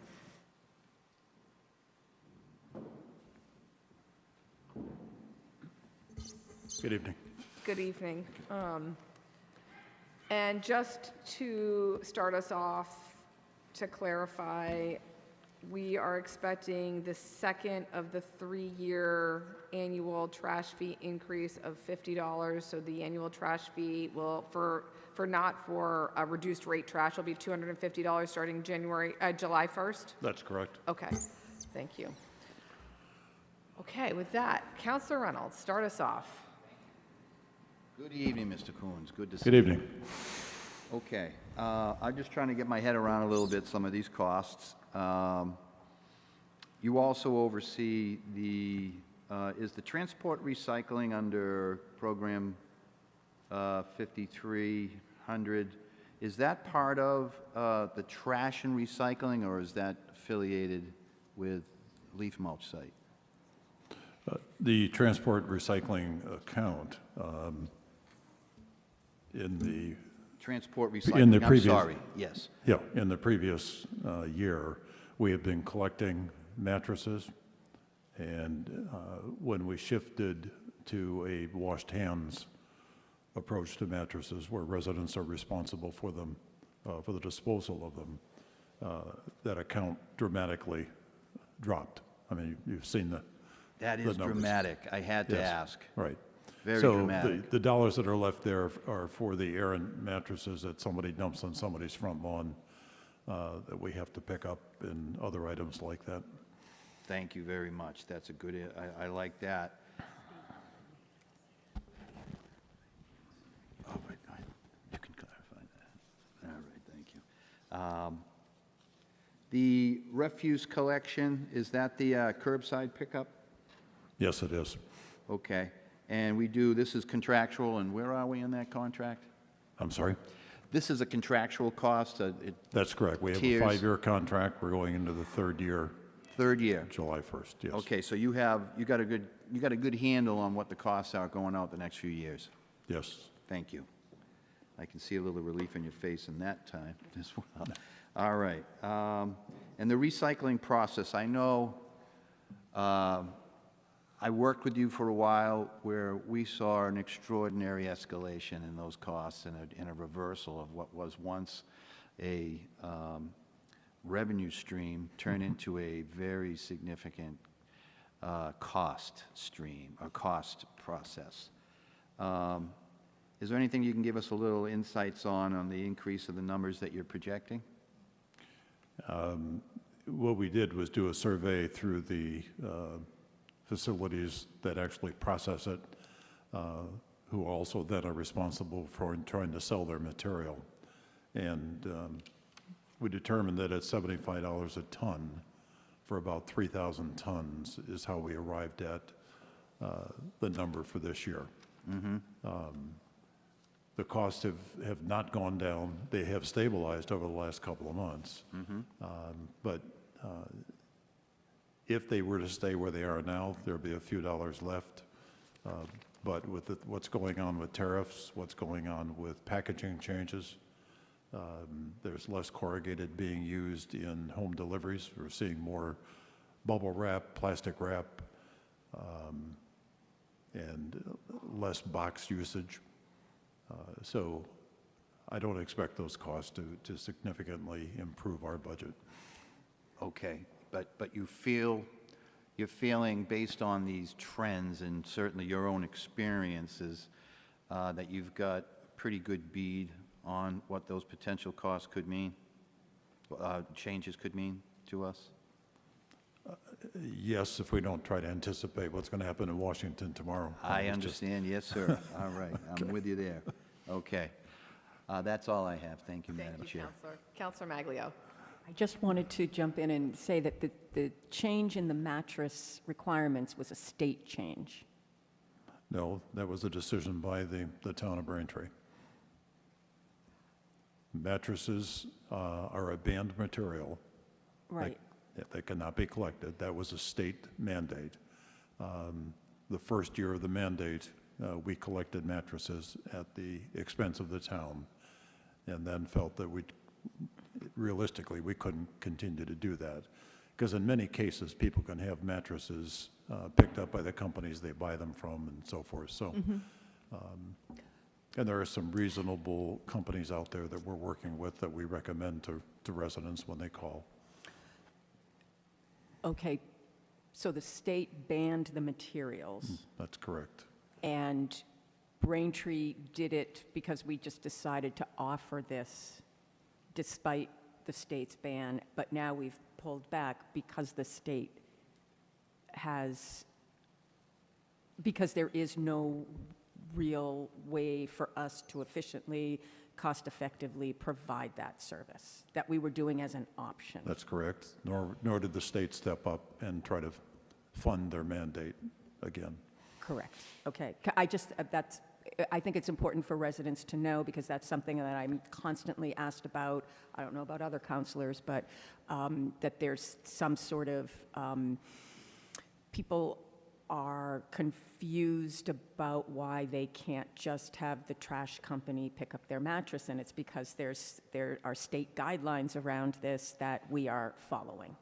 Yes, there are about 12 mandated items that cannot be picked up Yep. and processed with trash. Another example would be construction demolition material, cabinets and toilets and pallets and so forth. We're not allowed to pick it up because the transfer stations are not allowed to accept it.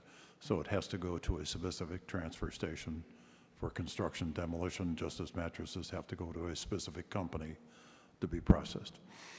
Got it. Thank you. That's helpful. Thank you, Counselor. Did you have a question? For trash? No. Okay. Okay, I have a few questions regarding the trash and the cost of trash.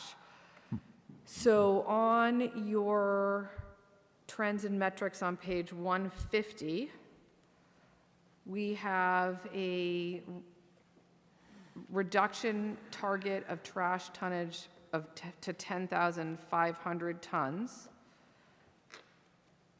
And that is down from FY23 and FY24. And that's about 1 ton per trash household, per residence using the trash pickup. How, I guess, what mechanisms are you hoping to use, or what is your plan to ensure this is reduced? The more items that we can have separated, again, mattresses and construction demolition and so forth being an example, that will reduce our tonnage overall. Increased recycling that is uncontaminated will also reduce our trash. So those are all goals we work on. We have auditors on the street monitoring that. And people that are abusing the system or misusing the system or don't understand the system, we have several ways that we can reach them and help them change it, or actually penalize them for putting it out. If somebody cleans out their house and puts a curb full of material out there, we can't pick it up. We have to limit it, the amount that we pick up. Because when we wrote these contracts, it was based on the amount of tonnage that was going to be collected, how it was going to be collected, where and when it was going to be collected, and we have to adhere to that. And if we do that, we can achieve that goal. So who does the auditing of the trash? You said you have auditors? I have auditors on the street 3 to 5 days a week. Walking, driving? Walking and driving, yes. Are And they- in addition to that, Capital Waste also has access to our information for the residents. They can put reject tags out, they can put informational tags out when they run across problems as well. How often do you have like citations for improper trash? Every single day. Really? Okay.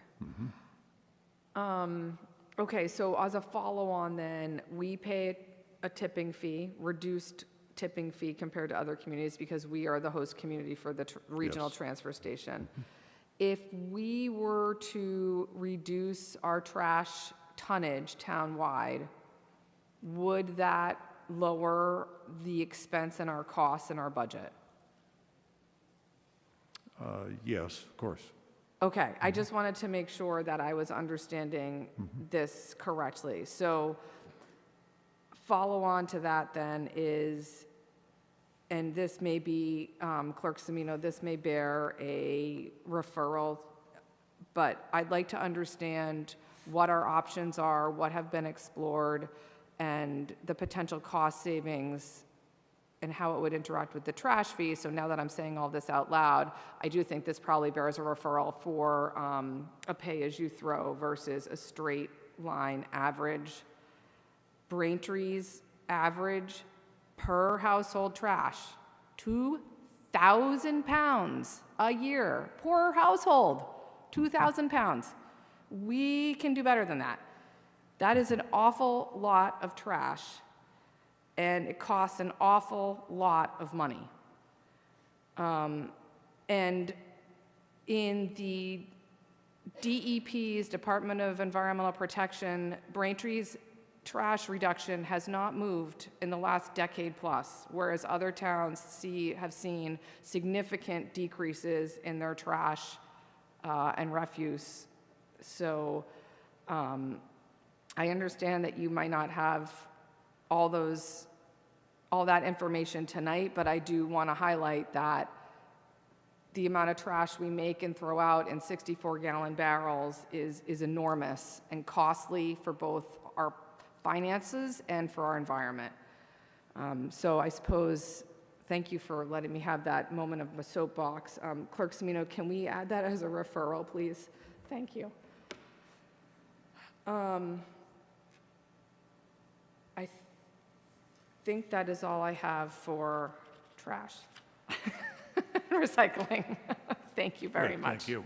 Thank you, Mr. Kuntz. Okay, I think that brings us to facilities. Oh, yes, we can do the revolving fund. Yes, and then, I'm sorry, we do have two revolving funds, one for recycling materials, which is $4,800 spending limit, and one for household hazardous waste, which is $50,000. Do any counselors have any questions on the revolving funds?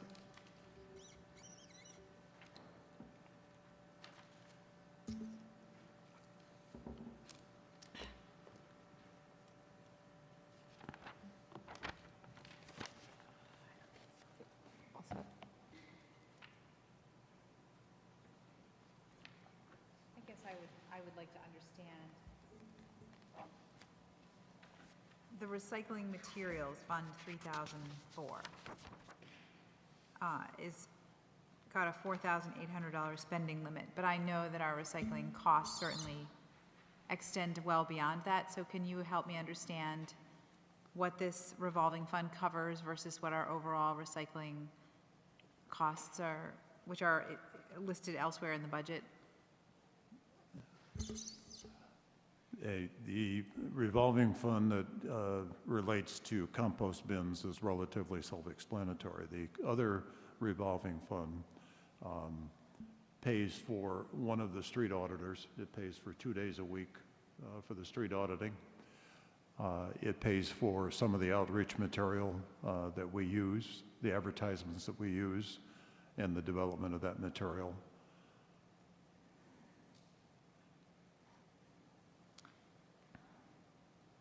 Okay, so we have an auditor who observes the extent to which people are able to adhere to the policies and expectations that we have Yes. for trash. And that person goes around 2 days a week? From the revolving fund. Oh. I have other employees in the labor charges, labor costs, that also do that auditing. Where does the money come from to support the revolving fund?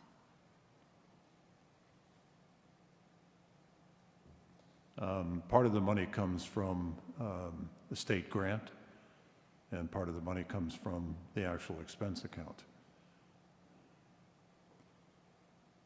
The expense account, which generates funding because who is paying into the expense account? I'm sorry? Who is paying into the expense account? State aid pays approximately $20,000 a year on a grant into it. And the rest of the money comes from the operating account. Mike? You wanna- Talking about Fund 3005, the household hazardous waste. I was specifically referencing 3004. Oh, sorry. So, yeah, I think that and the primary sources for that, I'm sorry, Counselor, I was pulling that up, are relatively modest between, as you can see, we've had, if we reported, we had, only $1,000 in revenue last year in fiscal '24. So essentially, this is, between this, the recycling materials and the household waste, those two amounts are something less than 22,000. So that's close to what we get sort of primarily from the grant itself. We don't really have fees that we're charging to sort of supplement the revenues that are available. Okay, so it is primarily funded through grant writing, or anyway, grant money. Correct. Okay. Thank you. Any other questions? Okay, thank you, Mr. Kuntz. Thank you. All right, we will now move on to facilities. And thank you for joining us, Mr. McGurty, this evening. And this is beginning on page 152 in the book.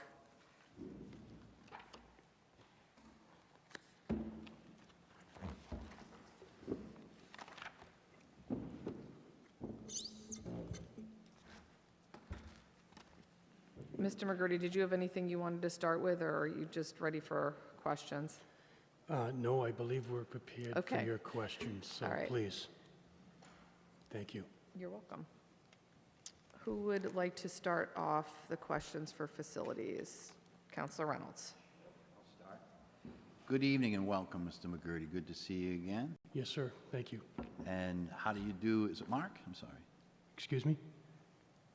The budget director. Oh. Rob DeVito. Rob DeVito, I apologize. Rob, I'm sorry, Rob. I don't know why I said it, Mark, but yeah. All right. So there was some conversation earlier this evening in this DPW discussions around cost for energy cost. And we know that from a gas and oil, heating oil, those have been some big costs that are subject to the whims of colder winters than normal. And we tie in sometimes that we still haven't got the most energy efficient buildings because of their ages. We know that, and I know that the facilities team has done a lot of work through the years on upgrading heating systems, upgrading plumbing, and I'm curious, there are futures contracts that are also available in the natural gas markets as well as in the home heating markets. Is that something that you utilize presently or have an interest in utilizing and seeing it as a benefit to your bottom line? Obviously, we're interested in anything that will save the town money. I know that we dealt with the futures issues a few years ago, and the pricing was higher than we would have hoped to have got involved with, and at that time, we did not. Prior to that, we did get locked in on fuel costs, and the costs that we ended up getting locked into exceeded what the market was selling the product at after we had gotten the deal, to the point that we were purchasing gasoline outside of our own. Right, but in terms of natural gas and home and heating fuels. We've had discussions in the past on that, and we haven't been able to You haven't put anything executed together on at this that? point. Right. Got it. All right. I'm just curious if that's something, and Director Esmond, if that's something that you've been giving some consideration to, monitoring the situation to see if there is an opportunity. Yes. So, Councilor, I think I noted earlier, natural gas is primarily one where the market has continued to be challenging. The winter that we just passed through was a cold one, so it would probably be above a normalized winter, but the rigidity in some of the supply side, I would say exacerbated, at least sort of in the market materials, or just the materials you read about sort of what's going on in the energy market. It exacerbates some of the challenges when you have a colder heating season, because the demand for natural gas at the household level, at the home heating level, is now also competing with energy generation, since natural gas is such a critical part of the electrical generation production. Sorry. So I think it is something we definitely we need to look at more closely. We've had discussions with energy brokers. We've also looked into the Commonwealth or the region, the Northeast Region Energy Consortium that's established under MGL as another avenue for procurement. It was established specifically for communities, even municipalities, not just large state agencies, but municipalities to even look at getting pricing. The natural gas market, I have, sort of found in my past has not been as easy to hedge because of the challenges that they have in understanding that energy suppliers are going to be somewhat more cautious about, something that can be so volatile, so to speak, or, as far as the pricing. So there's, you don't want to overstate the potential there, but I think we've got a couple avenues that we have options to pursue, and, make sure that we've got the right, most advantageous procurement vehicle. There is some work. Most of it usually is sort of authorizing access to town data. And usually it's the case that you don't have to commit to a certain level, but Power Options, I think, if I've mentioned them, that's the State Energy Consortium. They typically tend to try to attempt to write favorable contracts that protect the public buyer, so to speak, as best they can. But again, they'll be quick not to overpromise savings for a community because sort of the realistic supplier world that they're exposed to, and really what they're able to negotiate comprehensively, and then each municipality then essentially benefits from that and contracts with them. So that, I think we're looking at a few things. I think we have a deficiency in the school's utility budget this year, really driven by natural gas, and that will be something that we'll be looking to clear in the final SUP. So we'll be looking at that, as a way to try to help de-risk some of our budget in fiscal '26 and out years. Great, thank you, I appreciate that. I may have a question follow-up for you, but I'm going to go back to Mr. McGurty. So just sticking with the current energy sources that we use in our public buildings, I did note that really, I'm looking through the detailed version of the contract, of the budget.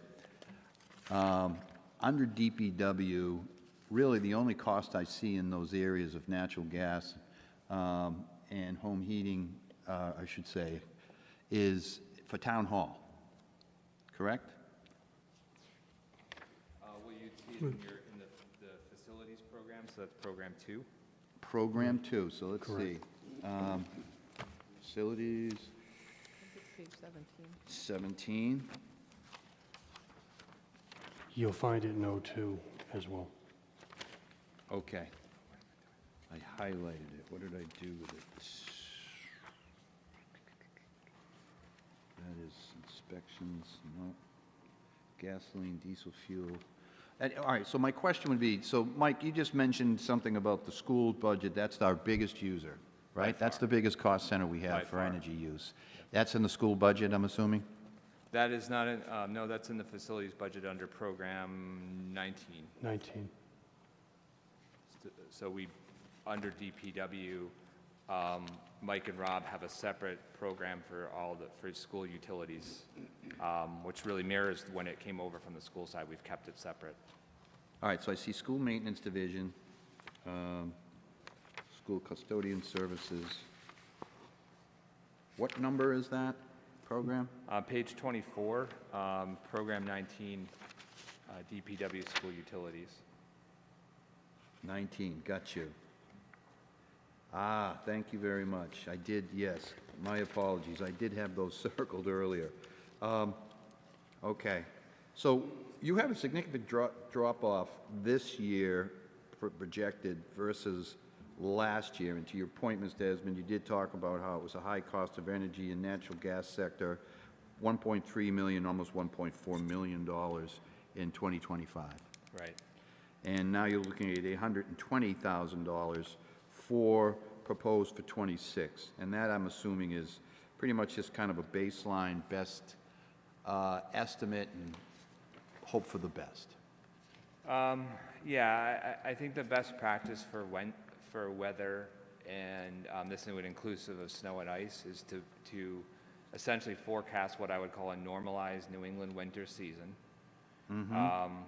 And then essentially that becomes your sort of normal growth. There is a high, you swing back. This winter that we just went through was about 20% above the previous 25 was, if you compare to 23, for example, was about 20% higher in home heating days. And we felt that particularly in February, where I think the average temperature was 2 degrees below the historical baseline, which doesn't sound like a lot, but it's a lot when you're talking about, heating a lot of large, voluminous public facilities, right? So there's, this was we just went through a cold winter, maybe not as snowy as it was cold, but that's the approach that we would, as the sort of baseline approach to sort of normalize that forecast.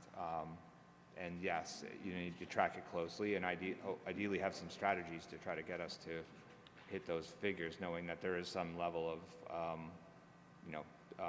the seasons will dictate it. Sure. Great, thank you, I appreciate that. And unfortunately, it is a very, very big, I should say, significant active and moving target. It's a really hard one to pinpoint, right?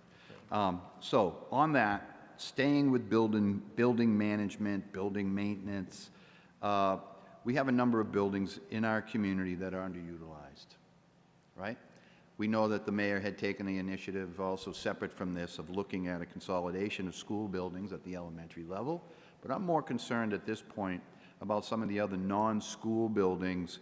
Well, I guess school buildings would be included as well. And I know, Mr. McGurty, you've been working along for probably 7, 8 years now on this problem, trying to get a handle on what's the best use of the number of buildings we have. When Mr. Jacques took over, he did an assessment, and his background primarily is in facilities. So I'm wondering, do we have any kind of, and I know it's only been 2 months for you, Mr. Jacques, or Director Jacques, excuse me, that you've been on board with us. Has there been anything that looks like there may be an opportunity for any buildings to either mothball or sell? I think there's certainly that opportunity. It would be hard for me to say right now. I've been working with Director McGurty and trying to understand cost. I think what we need to do is assess cost on some of these buildings that are underutilized to give you an honest answer. But yes, I believe one of the things that I believe is that we do have buildings here that should be transitioned to something different. Sold would be Rented? the best option. Rented if possible. I think some of these, though, as I talked to Director McGurty, and some of the issues that we have to get them rentable, Is infrastructure. There's a cost to doing that. And then do we recover that cost through the rental? Right. Maybe, maybe not. There's a risk there. So Director McGurty's been very open about the needs in these buildings, and I think that we'll have a better assessment for you. But what we're working on now, what we're going through is what are really the costs to get them to a place to be used, and then does that cost make sense? And in a lot of, I think, in cases, there are many cases where that doesn't make sense. Great. And I know there are a few buildings in town that are utilized by non-Braintree government entities. Do we still have non-Braintree government entities, municipal entities, that are occupying buildings at rent-free? I think you'd be talking probably about the Eldridge School, where you have the Marge Crispin Center. We have a food pantry there as well, and then there's a Meals on Wheels program that works out of there. And they're not town entities, but they've been there for some time now. And we also have the Foster School, which has the Veterans That's the Office. Veterans Center, but that would be, Veterans I'd Center. consider that that's a town service. That is a department. town service, so. Right. That is one of you, the Montessori School is renting the old Monadequat School building. Okay, but you're receiving revenues for that. That is correct. What about 74 Pond? 74 Pond Street, you have a launch program. There is a religious group that also has an area there that the AA has meetings there on. The Retirement Board? The retirement board is in the building as well. Bay State And Community we've got- Services has a Right, Parks facility. and Rec. And we do rent out the kitchen there to a catering service. Right, but do all the entities in that building pay a rent? Because I do know back under the Sullivan administration, there were contracts that were signed with a number of the folks in that building. We tried to get all the folks in that building. The only question mark I had was the launch program under the school department, but that one was kind of an iffy one because it was a town program. But, you know, the retirement board was paying rent. The Diana Devanna Center was paying rent, as well as the contract to the catering service in that Correct. building, which they all continue to pay rent, those They three do. The entities? catering service has a contract and they're paying rent. And the retirement board? Does the retirement board, Rob? No, they're a Braintree department, I believe, so they would not pay rent. Say again? They're a Braintree department, so they would not pay rent. I'm sorry, I didn't quite hear that, it was unclear. They're a Braintree department, so they would not pay rent. The not pay retirement rent. board is a Braintree department? I believe so. I yes. don't think it is. Okay. So we'd like to get a legal opinion on that if we could. They're generating money, right? And they paid us for rent for a short amount of time. Okay. All right. So I would like, that's just a question, but thank you. I appreciate that. And of course, the Diane Devanna Center, which is a part of the Bay State Community Services, They're was no paying a longer- contract. They're no longer there. They've moved out. They have moved out. They have moved out. They moved Oh, back I to see. Quincy. I was not aware of that. And that's just vacant space now? No, there is, what's the name of that? The Salam Foundation is a religious organization that uses that space. They do not pay rent. Okay, and how often do they use that? They're there 7 days a week. And they don't pay any rent, but are using the utilities? Correct. Okay, so has there been any discussion at the mayor's office level on this? Sorry. Yes, Council, there has. I think they're currently contemplating a proposal that was there because their license had expired. So that we had asked them to, there had been a proposal for them to begin to cover some costs, essentially in the form of rent covering the costs assigned to them, allocated to them for utility and custodial costs. Maybe more generally, I would say that as the license fees that we have, where there's a license agreement in place, as a license agreement has come up, especially the approach that we've been taking has been in each case to try to negotiate some fee if there's not something, or at least look at what the costs are that it's covering, so that we can avoid situations where we've got essentially someone licensing the use of a town facility and not even covering the cost. And the town is underwriting the use? Correct. Right, so that's what I'd like to avoid. I mean, we are a compassionate community. I believe, and Mr. McGurty, maybe you might help me with this one, is that we have a church at Old South Middle School? That is correct. And are they paying rent? They were paying rent, and they have a contract, and the rent covers the janitorial services that are Utilities? provided. Excuse me? Do they have utilities cover their utilities use as well? Heating, electricity? I would say that the contract they signed probably does not cover all those And why would items. that be? That was a contract that was issued and given over to... Prior to this administration? That is correct. Mr. Esmond, could you look into that? Yep, we will. Thank you. And it's been, I think it's, it's certainly one of those that are on the list. And one of the proposals we have, actually, can I go back on one thing while it's on my mind? When you said, Counselor, that we underwrite the licensees, I think that's accurate in the sense we do cover these, we insure these buildings. If we go down that road, these are our properties, we have to insure them. But we do require in our license agreements, they have minimum insurance requirements that they have to comply. So they are paying some minimum insurance on their own? On their own, yes. Right. And the way I would look at it, and certainly feel free to correct me if I'm wrong, that still puts Braintree on the hook, the town of Braintree paying for the utilities of that building, the upkeep of that building, and essentially their use is free. If we're not, yeah, if we don't have a license fee that's charged to recover the costs, that's right. Right. I think that we'd be well-served to look into that and to get at least a minimum coverage.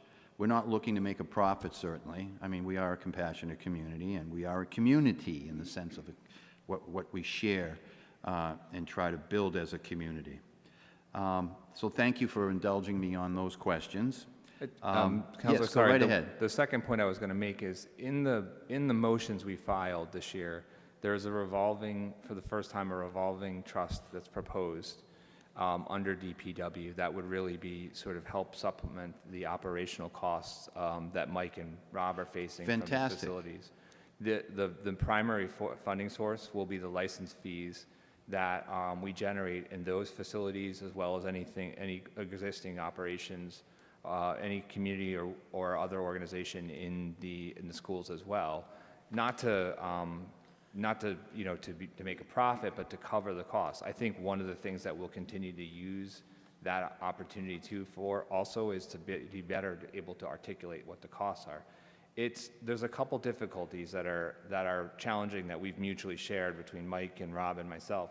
One is understanding the true cost of these. When we're talking about large facilities that are not like metered, and you got to make a lot of approximations of what the costs are for a program. A lot of these programs might use the building for 2 hours, at a time or something, and so then it's like, and then finally, so there's a challenge to that, and so we're trying to set these fees to be reasonable to the use, and I think that gets to the third point. And not to go on, but just to note that a number of these community organizations are coming from having paid very little, maybe nothing. And so we are trying to strike a balance of how fast we might set those licensing fees. I think that's a prudent approach, but I think ultimately at the end of the day, and I don't want to sound like I'm some kind of mean old guy here, but, we have our own problems paying our own bills instead of, now we're paying other people's free ride, if you will. Right? And I don't mean to sound harsh, but it's essentially what we're doing.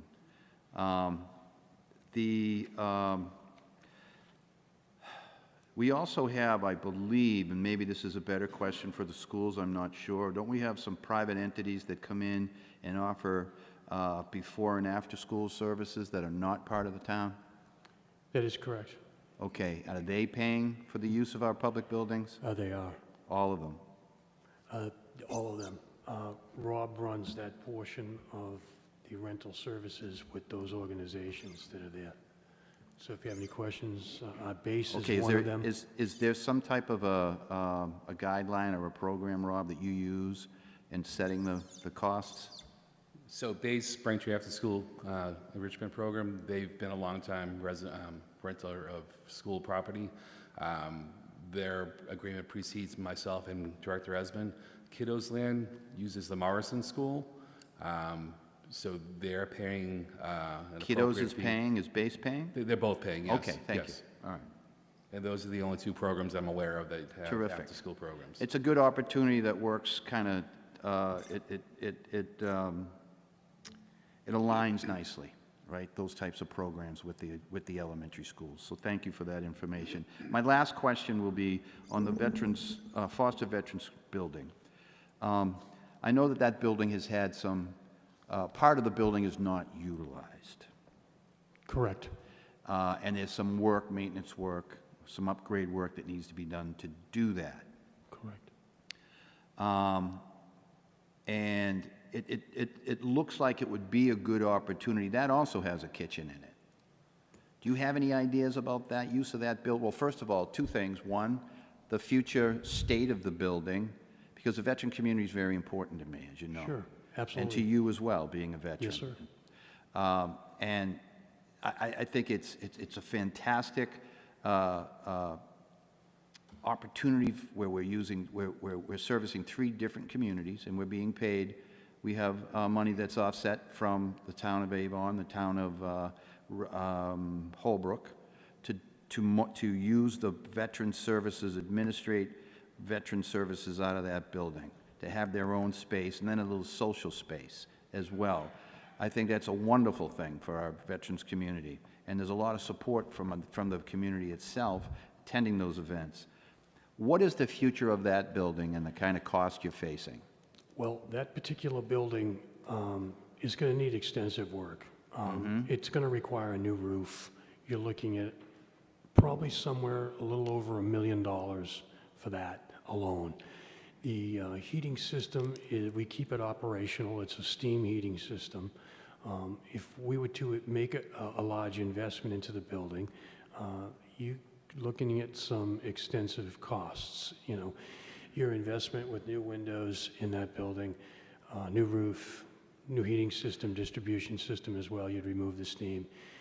There's great programs out there for heat pump systems. We did that over at the COA. But we'd have to be looking seriously like $3 million.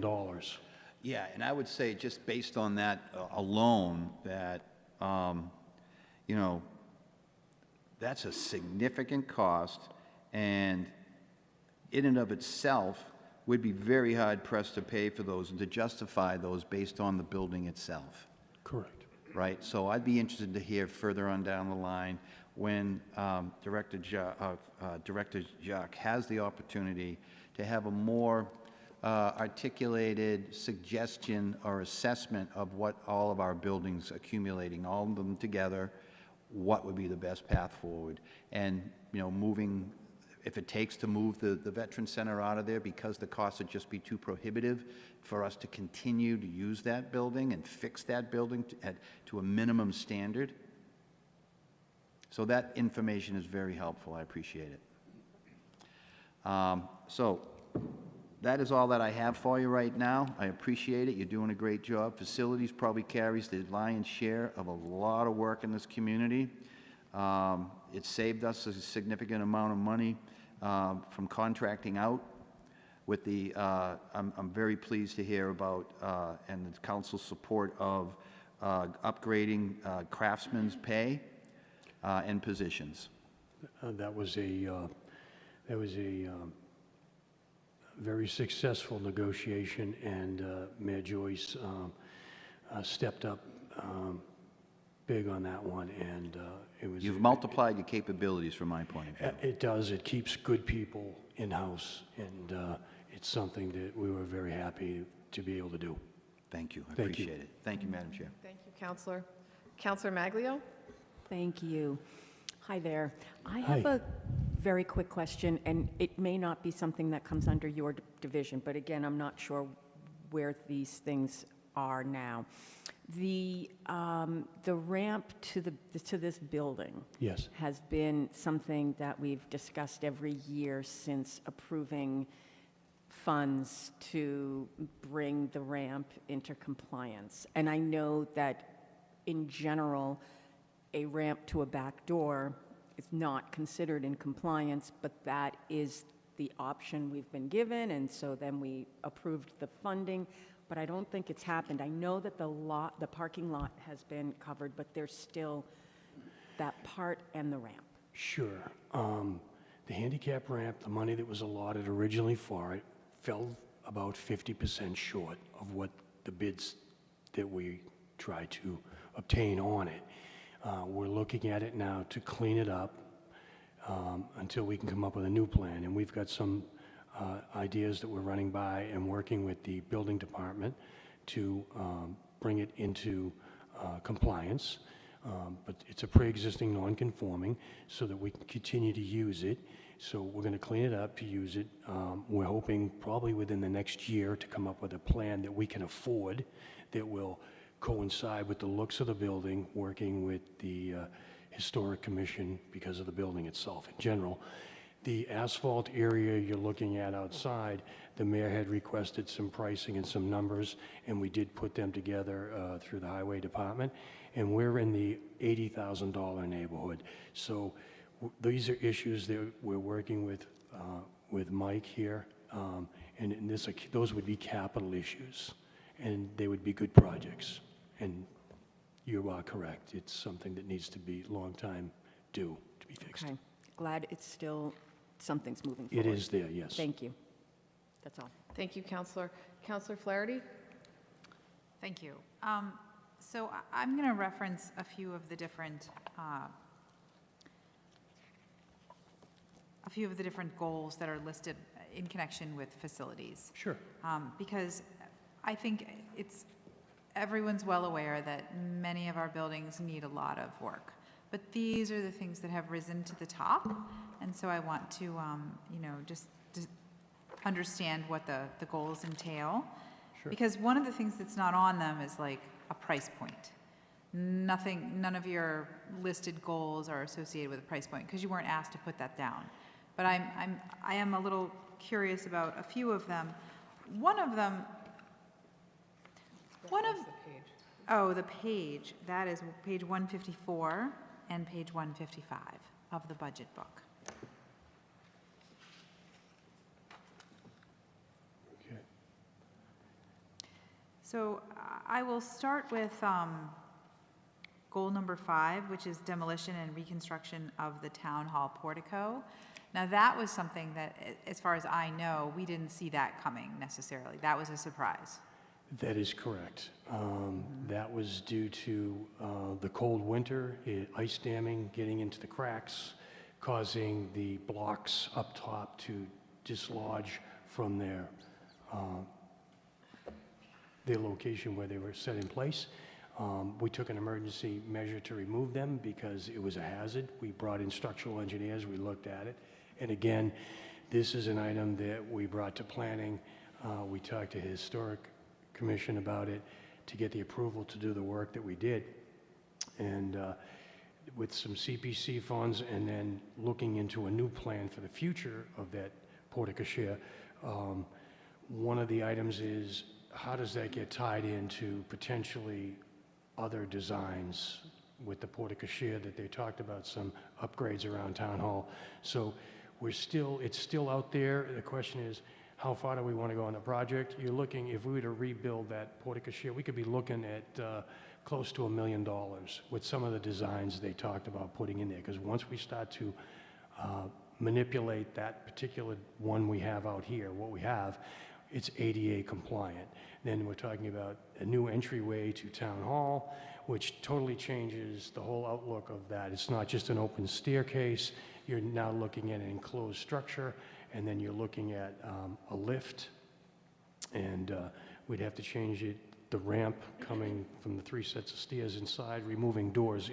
It's an extensive proposition to redesign that. So those are items that are still out there, and we have not moved any further than we are at this point right now with the budgeting we have. And then again, that would be a large capital project. So for right now, what's there is safe?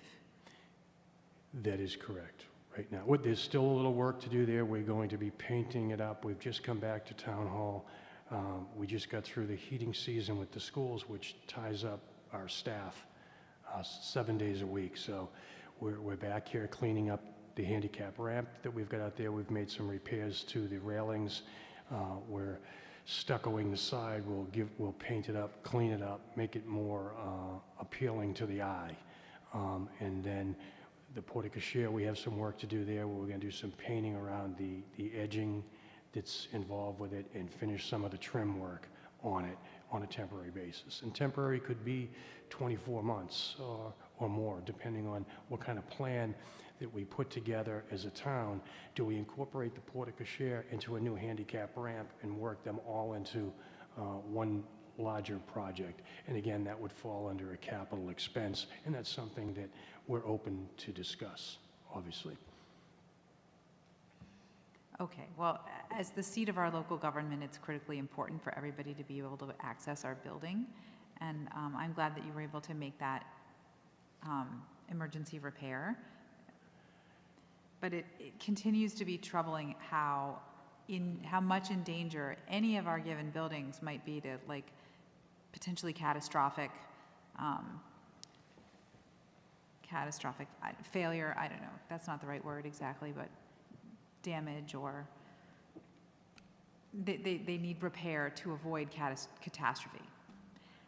Okay, so also with the lining of the waistline piping Yes. at Braintree High School, Right. you've described, the lines at BHS were constantly backing up. Sure. I can testify that my daughter and many of her friends have noted a sewage smell occasionally that they don't understand the origin of. The lines were inspected and were seen to be dilapidated and decomposed, and composite material pipelining is needed to maintain the functionality of waste systems upstream. So the completion of the measurement would be the completion of the project, and the timing is the fall and winter of 2024. But we've made it through winter of 2025, and it's in progress. So No. where are we with that? We've completed those projects. There was actually 3 of them in that building. We have a waste line that comes down through the front of the school, goes under the cafeteria floor. The lining itself, the pipe failed. The school had just recently done a new floor in the cafeteria area. It was about $200,000 worth of work on the floor. So we just could not come in and cut up the floor and replace the pipe. Plus, in some areas, the pipe is 8 feet below the floor in the cafeteria. So we relined it. It's expensive. That particular project ran somewhere around $30,000. So it relines the pipes so that the sewer line feeding the front portion of the school, all 3 floors, was back online.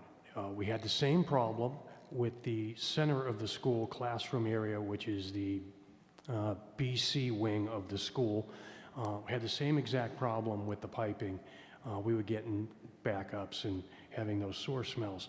So we scoped the lines. We found out we had failure in one of those lines. These happen to be 2 major lines, and like the one in the cafeteria, this particular line runs right down the center of the hallway, which covers half the distance of the building. These failures took place while school was ongoing. So it's not as though we could have gone in, and again, the piping that we measured down on our sounding that we took in some places was, 6, 7, 8 feet deep. So to get in there, you're opening up a corridor floor 4 to 5 feet wide. You're going down 8 feet, you're replacing pipe. Cost is astronomical, especially if school's in service. So again, there's another pipe lining that we had to do. It comes with a warranty. And we were able to get that one repaired and back online. So half the building that was affected by these lines that are failing, they're 50 years old. They're cast iron, they're in the ground, and they had to be repaired. We had the science lab's waste lines, the chemical waste line. There was a settling and the pipe was disconnected. So for years there was a smell down in the lower level off the cafeteria area. It took us some time. We did some repair work, and we still couldn't get to what the problem was. It happened to fall in a wall that was in a bathroom. We had to open it up. It was a tiled wall, block concrete. We did find the pipe that was disconnected. We were able to make the corrections ourselves in-house and put that one back online with minimal delay. So the schools are old. A lot of the distribution systems, water, sewer, heating, cooling, have reached their limit. And the catastrophic failures, or the failures we get now, are catastrophic. And they're expensive. And it's not easy to do. And you can inspect them every day of the week and think everything's fine. And the one day you turn your back it fails. So it's something we take serious. We're constantly watching out for these items, and we're addressing them as rapidly and as professionally as possible. Okay, so just to summarize, the CAF had a pipe under it that cost $30,000 to replace, and you did that. Correct. And then there was a long hallway with a astronomical sum, but you didn't say, how astronomical was that sum? I'm sorry, what was? There was a pipe that, Yes, it that was. involved a long hallway, and, Down the hallway, yep. and how much was that portion of That the was job? right about 30,000 as well. The lining process is expensive. There's only a few companies in the whole Commonwealth that actually do the work. Okay. We happen to have one here in Braintree. And then down by the science labs, how much did that portion of the work cost? That particular work was done in-house. If we had to set it out, it probably would have cost us $20,000. We were able to do it in-house for like $2,000. Okay. There was a lot of labor we put into it, so it quite a bit of work.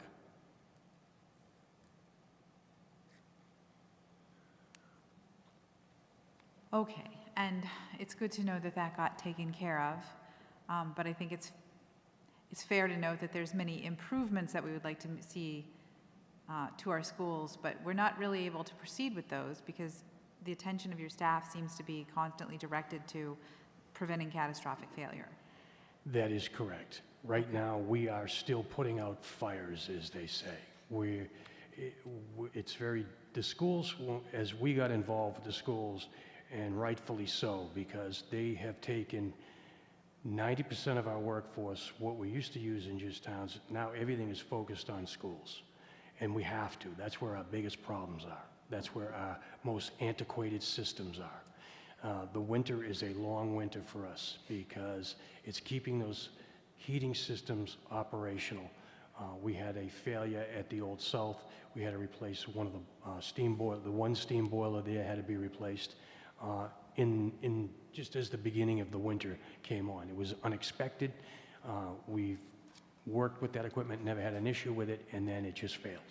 So, yes, that's Is what that we're one doing. fixed? Because it says in the book That that is it's correct. We did fix that. Oh, that's completed. That is completed. I was very worried about that one, so oh, okay. thank you. No, that was completed. Okay. And the burner used in the steam boiler system at Hollis that is non-functioning, has No, that been completed too? That boiler is still operational. That boiler has reached its usable lifespan for the boiler itself. It is operational, it is working. It's one of our capital requests this year that we're working on that we'd like to get out to bid. One of the issues you have with these boilers today is there is a one-year lead time on many of these boilers and the burners. So we will put that package together and hopefully that will be one of our capital projects that we'll address. I feel that we can continue to operate that building and keep that unit running for, I'm hoping, another year, if we have to. Which, if we have to wait for the equipment, yes, we will keep it running. So you think, hopefully, we Yep. can keep that boiler running for one more year?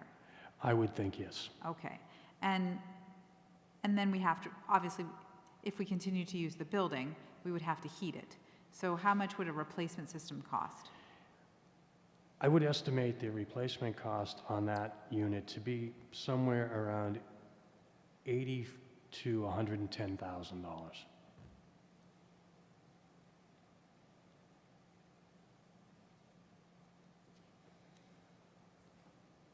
Okay. And if we did replace that, would we capture some energy efficiency? If we replace that boiler, we have a new boiler in there now, so we have one new one that came in 2017. This would just offset that, and that building would be satisfied for its production of steam heat. It's the distribution in that school that now becomes your next problem. That's the problem we have with the schools. It's your piping system throughout the school. We can get you 2 good boilers that will guarantee we can produce steam heat.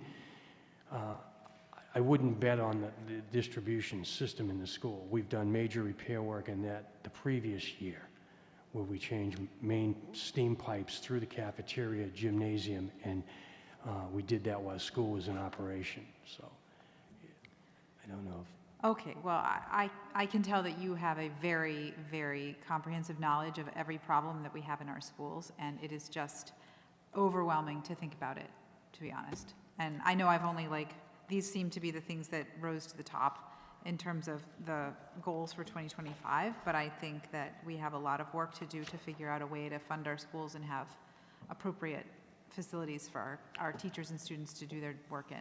Sure, and I think a big part of that is the determination after they do the schools are going to look at the school needs, are going to be an assessment, and then the determination as to which buildings will be operational in the future, and then we can determine how we spend our money wisely. Because we have some other schools that have older systems as well, and we're looking at maintaining all our schools. We're going to be spending some additional funds that we don't anticipate. I can assure you that. Sure. Okay, so I also have a lot of some questions about 2 JFK and also about the fire headquarters, but I don't know whether it's the right thing to do to talk about that tonight or to talk about that during the police and fire meetings. We've had meetings with regards to the fire station, and we have more meetings scheduled next week, I do believe, on Monday with the mayor to go over some phase work that would be intended for the fire station to start that project. So there are issues surrounding the fire station that are on the table, and once it's been presented to the mayor, and with her blessing, that portion of the project would move forward at the fire station. Okay, and what about 2 JFK? 2 JFK, I know that they were looking at the communications, and I believe that was put on hold. Mike, do you have any further? I think the site at 2 JFK for the Regional Communication Center, the conversations that are going on with the state right now is whether there are alternative sites that can be explored versus that site. There were a number of problematic issues that came up as the discussions unfolded, and so I think that's the sort of current status of that project as well. It's still definitely ongoing, and I think we have every reason to think that based on my understanding of the conversations, that the state's been supportive of us, migrating to a different site. But it's probably a little bit early to say for sure that all the amendments are required are going to be signed off on. But that's the goal right now, is to find a different alternative location. Okay. The last thing I have to say about facilities is that we used to pull out just town hall and talk about a budget for just the town hall facility maintenance. And I pointed out that I didn't understand, I have not understood for a long time why we were doing that. And now I see that we don't do that anymore. But I think it would be so helpful for residents to understand how much we anticipate spending annually on all of our buildings. So like, the budget that we used to put out for town hall only, I think we could break out each of our schools, for example, and help residents understand the cost of that. Because truthfully, when I listen to the extensive problems that these buildings have and the incredible cost that we are absorbing just to keep them open, never mind provide the kinds of opportunities for our students to, avail themselves of better science labs or new equipment or anything like that. We're just trying to keep the sewage in its place. So the community really has to have a meaningful conversation about how we're going to fund that, and the starting point for that comes from understanding the costs. And I think that if we reconstrued our budget so that we understood the cost of each of the buildings that we have, that would be one valuable component to that conversation. That's all I have. Thank you, Counselor Flaherty. Following up on that, am I right in that the mayor was going to provide the council with a roundup of each of the public buildings we have? Or did I not hear that correctly? I'm not sure, Counselor. Can you, what? Like an inventory of all of our public buildings. And other assets?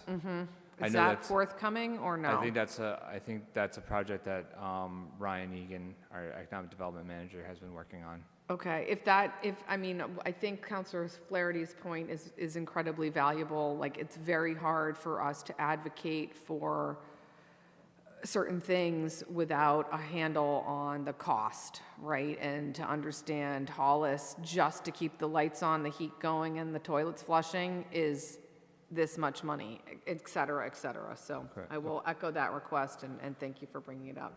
Yeah, and I think, so on the schools, because this has been this fiscal year especially, in my time here, this has been a big focal point. I mean, some of the pieces of this we are able to extract that information relatively easy. I mean, what we pay in utilities based on the meters at those locations, for example, the natural gas. I mean, it doesn't happen overnight, but like Rob's team can help pull that together, and to some extent, those are known issues. I think one of the fundamental challenges we have, and I've presented, Mike's presented, Rob, we've presented and discussed about it with the school committee, is the articulation of what the true cost is going to be. Let's just say baseline, steady state to maintain the schools. And when we talk about maintain, we're talking about replacing building systems, many of which are decades old. Order of magnitude, I think we have a pretty good understanding of that. You never truly know until you start to do the drawings, get to hire the GC, get into all the problems that Mike's team could tell you a million stories about. But that is one of the biggest issues, and where I say that is that the cost of actually replacing of those systems, of let's say getting them to, not addressing every gap, not every programmatic issue by any means, but just critical systems. We reported that we had an order of magnitude of about $100 million, and we think that's probably, it's accurate directionally. It's not precise, nor is it maybe stating the full cost. It's the cost of how the town would raise those funds, and what else we would not be able to invest in. Our capital program that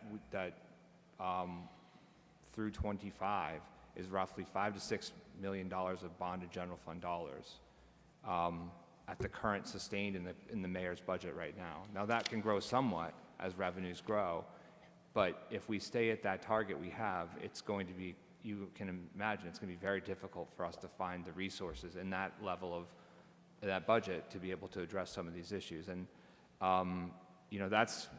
that's one of the big issues we have, is trying to get, when we talk about what are the costs of those buildings, we have to make sure we're accounting for those investments, because I don't want to say dwarf, but the magnitude of those investments, frankly, will make the cost of paying for the lighting, the natural gas, even the staff that work for Mike on the facilities, the custodians and the facilities team, those are going to, again, dwarf. I mean, they're going to, those operating costs are going to be a smaller piece of the pie compared to what it's going to cost for us to finance those investments.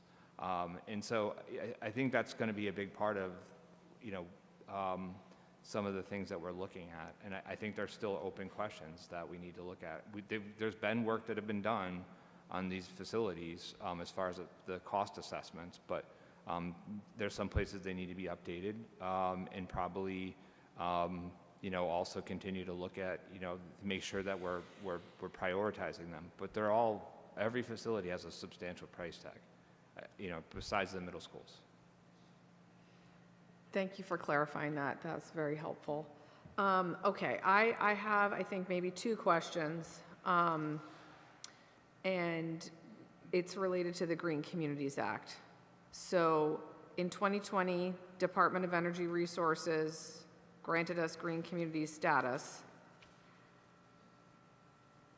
We received one grant in 2021 for $202,000, $590,000 to fund energy conservation measures, AHU replacement, weatherization, and energy conservation measures to be determined in municipal facilities, including but not limited to 74 Pond Street. That was 4 years ago. As far as the latest update from Department of Energy Resources, that has not been expended, which means we haven't been able to take advantage of any additional grants as a green community. So I'd like to understand, are we in compliance and what is going on? Because there's a lot of funding from Department of Energy Resources that we could be taking advantage of, and I'm looking through all these other 297 communities that have had year over year hundreds of thousands of dollars in grants. Sure. And this is available on the Department of Energy Resources website. Sure. Great question. Hopefully I have a great answer. When we sat down with this grant from the state, they have a certain protocol that you get you pick one of their GCs basically, and you run your project through them. So we presented a project at 74 Pond Street, and they ran the numbers for us. And that project was going to cost us well over the $200,000 that grant was for. So we took a different tact. We asked them if we could have the money as the town of Braintree and do the projects ourselves in-house. They didn't like that idea. They didn't think the town was capable of doing it. We had a meeting with the utilities as well with the state people in this program, question whether or not we could actually get any of these projects done. As an example, one of the packages was doing upgrading for lighting, and we looked at the LED package that they put together for us, which was the police, the town hall, the library. It was around $368,000.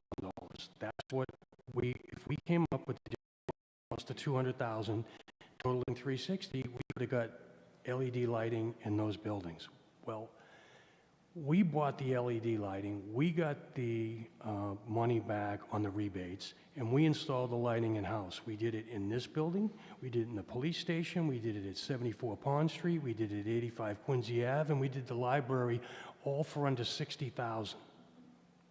That's what that program is all about. So when we looked at getting air conditioning at 74 Pond Street, we ran the numbers, Rob was there, we ran these numbers, and it would have exceeded the money that was in there. We got the money from this grant, and we purchased the equipment, we installed it, and we got the rebates. And the total job probably cost us, Rob, what do you think?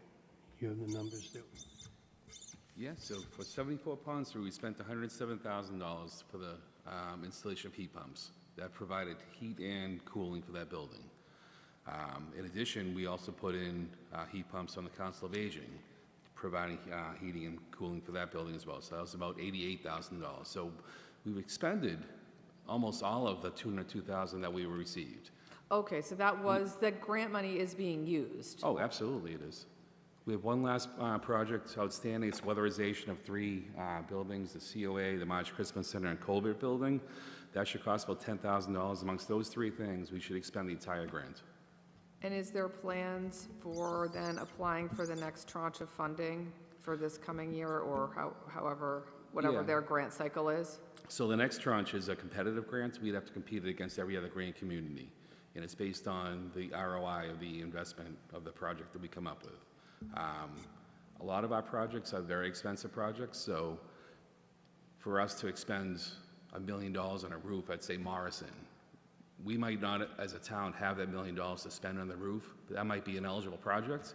We might get $50,000 worth of grant funds for that roof project, but we might not have the $1 million plus to spend on that roof. So it's a matter of what we have available to spend versus what we can get in grant funds. So it's not as easy as just putting an application in, they give us a lot of money, we get these projects done, because we would, as a town, would have to come up with a lot of money on our own to get these projects completed. Okay. One other thing, I'm sorry. No, go right ahead. We did get, we took advantage of the rebates. We got them from Bell and we got them from National Grid. We got rebates on these projects for over $100,000. That's great. So, Yeah, there's been no update on this in 2 years, so I wanted to make sure that somebody had eyes on this. This is a super important program for financially and again for the environment, and if you're on it, then I'm happy. We worked this program to death. I mean, we Okay, I'm happy squeezed to every, hear that. no one else in the state, I can assure you, there is another town in this Commonwealth that did what we did here in Braintree for these projects. We took the COA, we put heat pumps in there.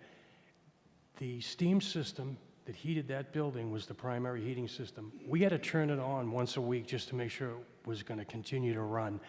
The steam heat, the gas use for that was off all winter long. So That's great. we made great strides there. It was a great investment, and the facilities team did a phenomenal job for the town. Thank you. Okay. Any other questions for Mr. McGurty? Yes, Councilor Reynolds. We're talking about energy sources. You just had a great story there, Mike, about, you know, the dual heat, the pumps, whatever, what were they called again? The heat Split. pumps, Yeah, the split systems, yes. split system. And the request is this. For the purposes of time this evening, I'd like to ask that the DPW, and even Mike might contribute to this as well. We have a power generating facility in our community that's got great costs. You know, it's something my wife and I debated about when we were looking to upgrade our own systems in our own home. Is it a possibility, and we can have this discussion later, I could send you an email on this, of is it a more economical system to use from a heating and cooling to go all electric versus the gas, the oil? I know that Bell's got these future contracts. They've tied in, they belong to the, I forget what the name of it's called, but some public utility consortium that sets rates, and they are so well positioned for significant savings. And the cost that to generate electrical power in Braintree is so much cheaper than the regional. So Mike, I see that you got I don't know if that means, you know what, I wouldn't mind looking at it, or Joe, I've looked at it, and this is what I found. Joe, we looked at it because I would love to turn the whole town over to heat pumps. The problem we had, we looked into our schools, is it's the electrical distribution. Your main panels come into your schools are not capable of taking the additional load. Ross School, I can't put window air conditioners in that school because we can't handle the electrical load. If we could get heat pumps in there, I'd be putting them in every building, everywhere we've got. It's a great program. The rebates are phenomenal, and we could do a lot of damage. But the problem is, it's the electrical distribution system in the buildings. The switchgear is, a year out, and we looked at the schools, and we're looking at $700,000 to $1 million to upgrade the electrical in those buildings in order to bring this new technology on site. That's the downside. Thank you, I appreciate that. Yes, sir. Thank you, Madam Chair. Thank you very much.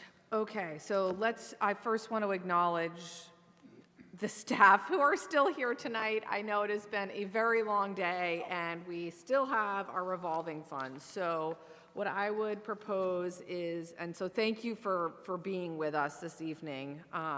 We appreciate your service to the community.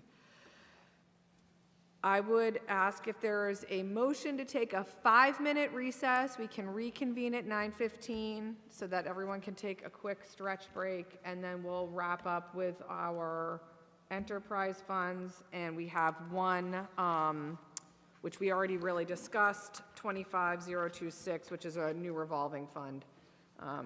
Is there a motion for a 5-minute recess? Motion for a 5-minute recess. All in favor? Aye. We are in recess till 9:15.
Okay, we are back in session.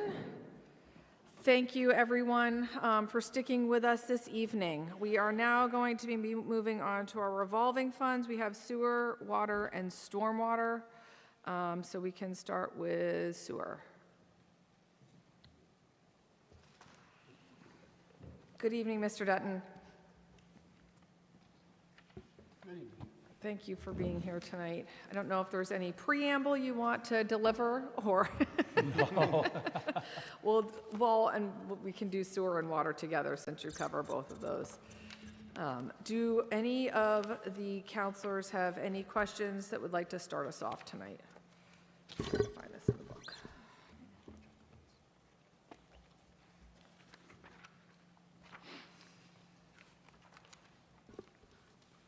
Counselor Flaherty? How are we doing with the development of the plan to replace the lead service? Right now, we are in the process, we have contracted with Apex.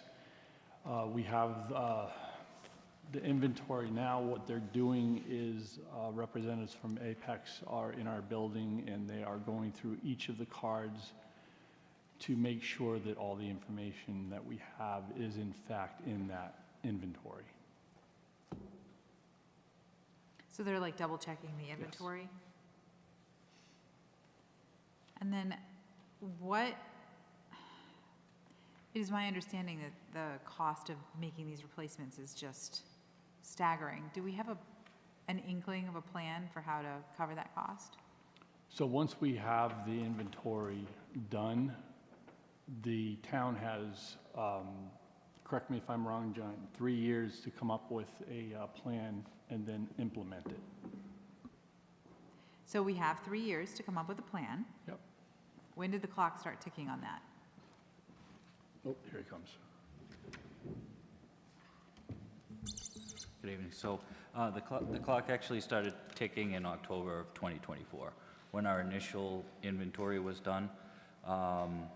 So as Lou mentioned, one of the things we've been hard at work doing over the winter is continuing, so this inventory is a living, breathing document. And we've been really doing some work trying to dig in and improve our inventory to make sure the information that we have is completely accurate. So I can report that just over the course of the past few months, since October, we have been able to reduce the number of unknown services. So per EPA and DEP requirements, if the town does not have a document that explicitly states a water service is not lead, then we have to consider it lead. So that's the original inventory we had actually had reported that there was, I believe, close to 3,000 water services of unknown material, which had we not clarified and found some additional information on, we would have to assume they are lead. We've been able to reduce that number of unknowns down to 900 at this point. So we are making good strides. We're continuing to update that inventory. And that was the intent of DEP, to give the towns that 3-year window, is to continue to be able to continue to find information and hopefully reduce that overall number and reduce the burden on the town. Okay, so you've reduced the number of unknown services. That's good. And we're continuing in that endeavor. And then at some point, we have to contend with the ones that we know are lead. Correct. What are the options that we're faced with? I think we still have some time to kind of develop a plan. One thing we are planning on doing moving forward is so every year when we do a water main rehabilitation project, we have historically been replacing the lead in the street, or the town-owned portion of these water services. We've been replacing and putting in new material. But one thing we're looking at doing moving forward is providing private residents with the opportunity to replace their side of the water service if it's lead, at the same time. So we are, what we're hoping to do is have a linear foot per foot cost to provide to residents that they'd be able to opt in to have their lead services replaced at the same time.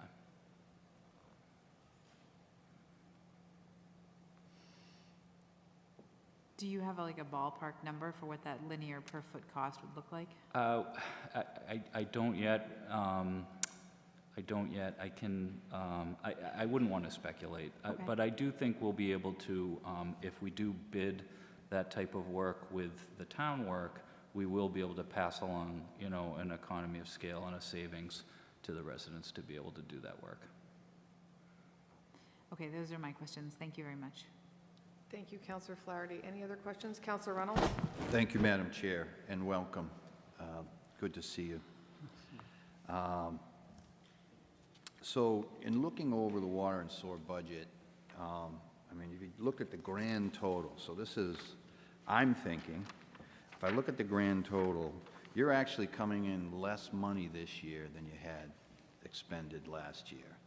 And where we're looking at the big savings, or significant enough savings, a lot of it, from what I can see, is in your water system rehab, page 3. Well, I don't know if that's the same number you have. It looks like you might have a direct. So that would be program number 43804, water systems rehab.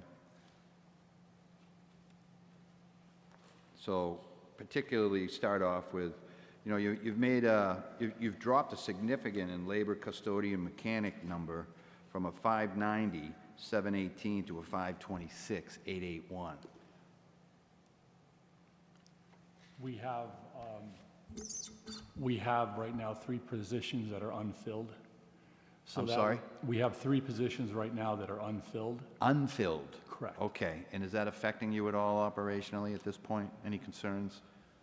It is a little bit. We're getting things done a little slower than we would like to be, but we're pushing along.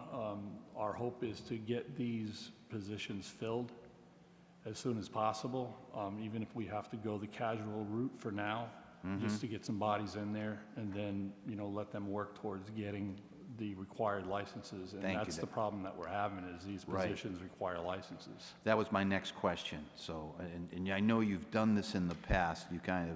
You've been innovative in those ways to get the proper licensing with the motivated individuals who would like to fill those positions. So thank you for that explanation.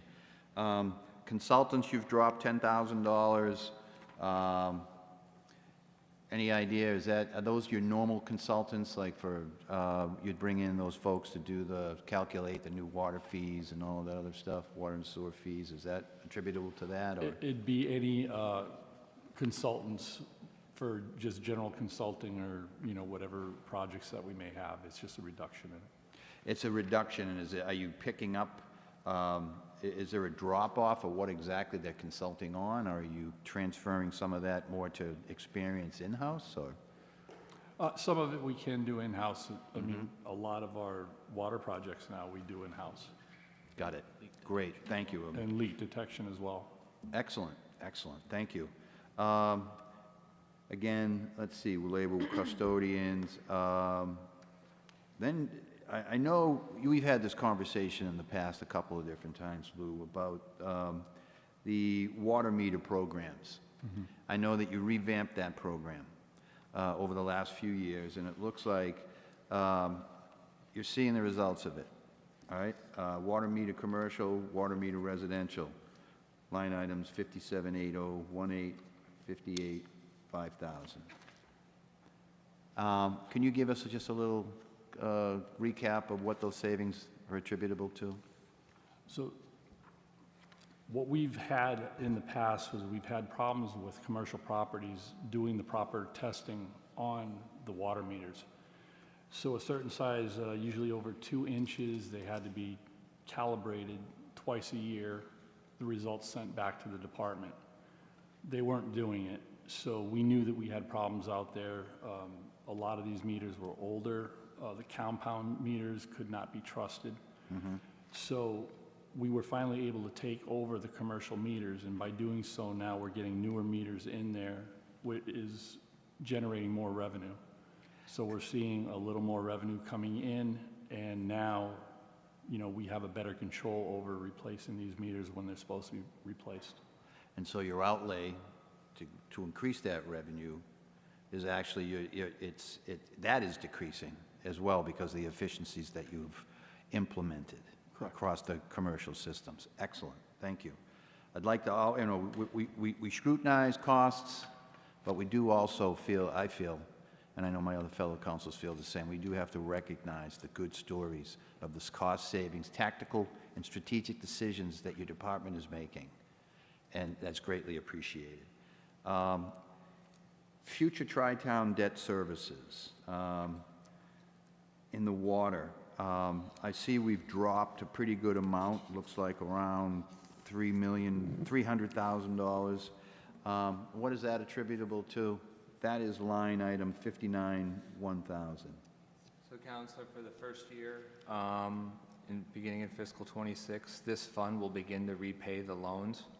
And so if you look at the debt service programs under the fund, yep, inclusive of that now is the repayment of that. So I think my predecessor working with Lou had the concept of setting up this reserve was to be able to allow us to step into the increased debt service that's going to annualize right now somewhere between $1.2 million and $1.5 million,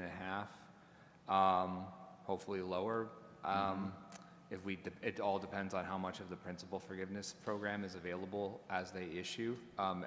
But right now, we have two things that are favorable for us. One is we're coming from a high number that we've been setting aside. So this will allow us to step down in the current year as we move to that annualized value.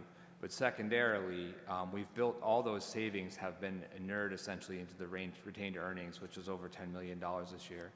And so that will also allow us to, the whole goal is to be able to manage the impact on the ratepayer, our residents. So we'll have the ability to make sure that there's no substantial volatile increase in the rates that they're facing as that debt service begins to pick up associated with the Tri-Town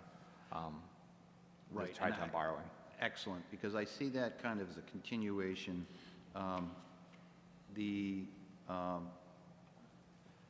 Your predecessor, working along with Lou, have really, and of course the mayor's office over the last 3 administrations actually, we're able to see over the horizon to set.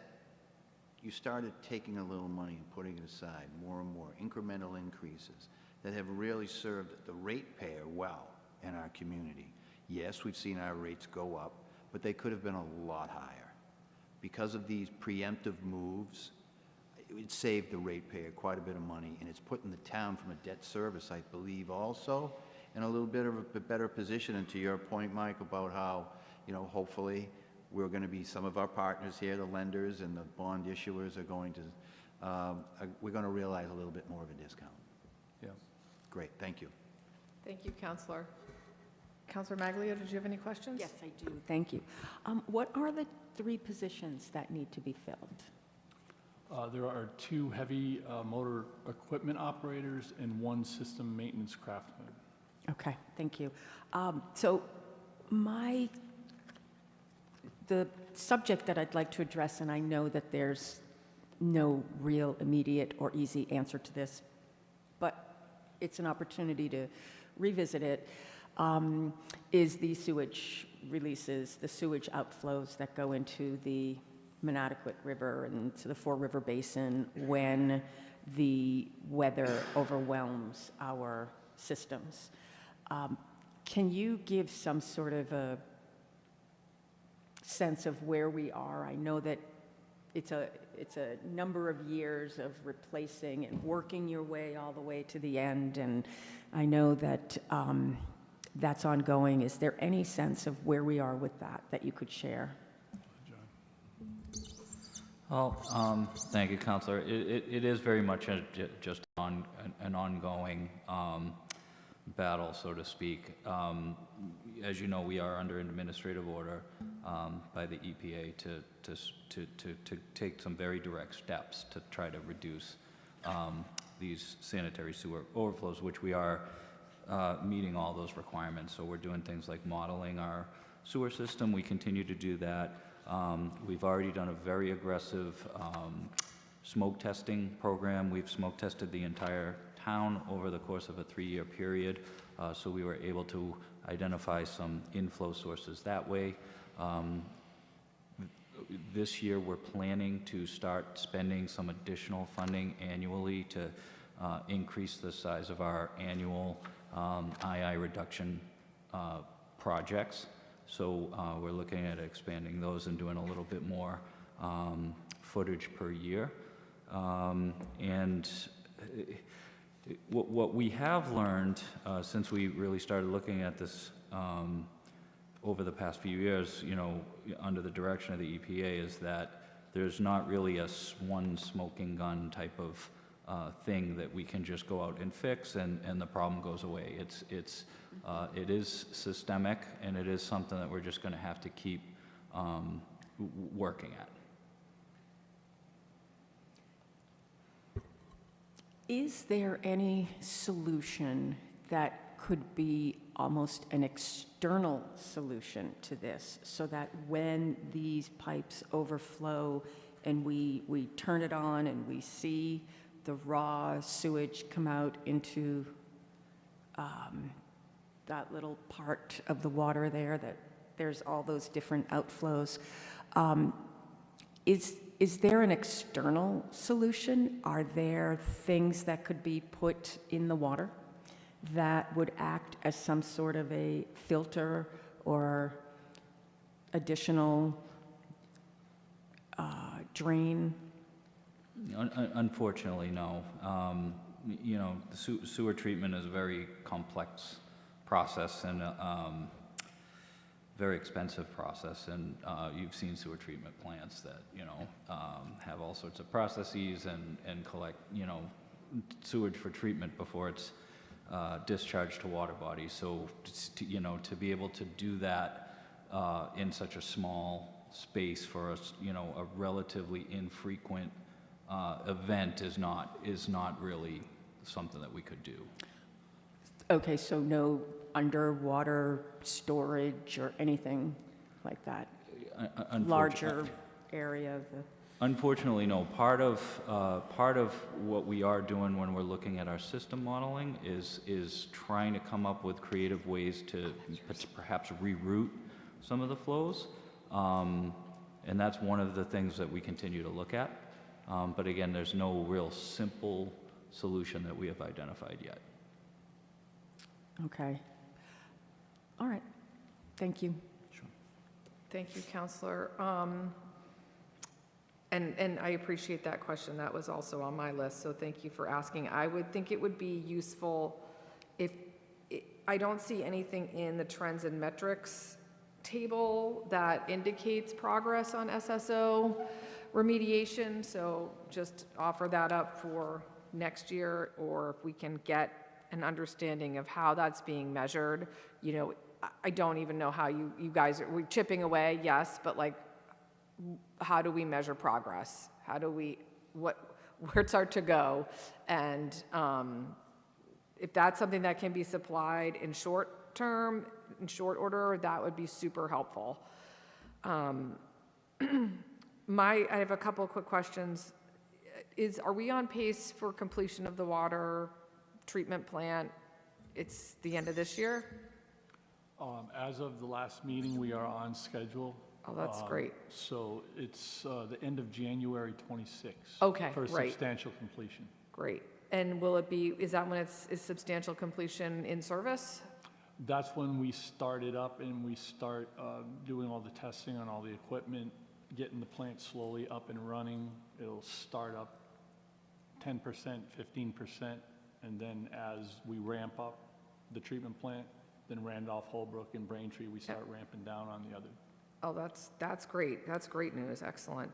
And then this is a little bit of a throwback, Mr. Dutton, but did we make any progress on the hydrants? So back in 2023, when the Clean Fires fire happened, there was hydrants that were non-functional. And at that time, we talked about getting some kind of a hydrant inventory.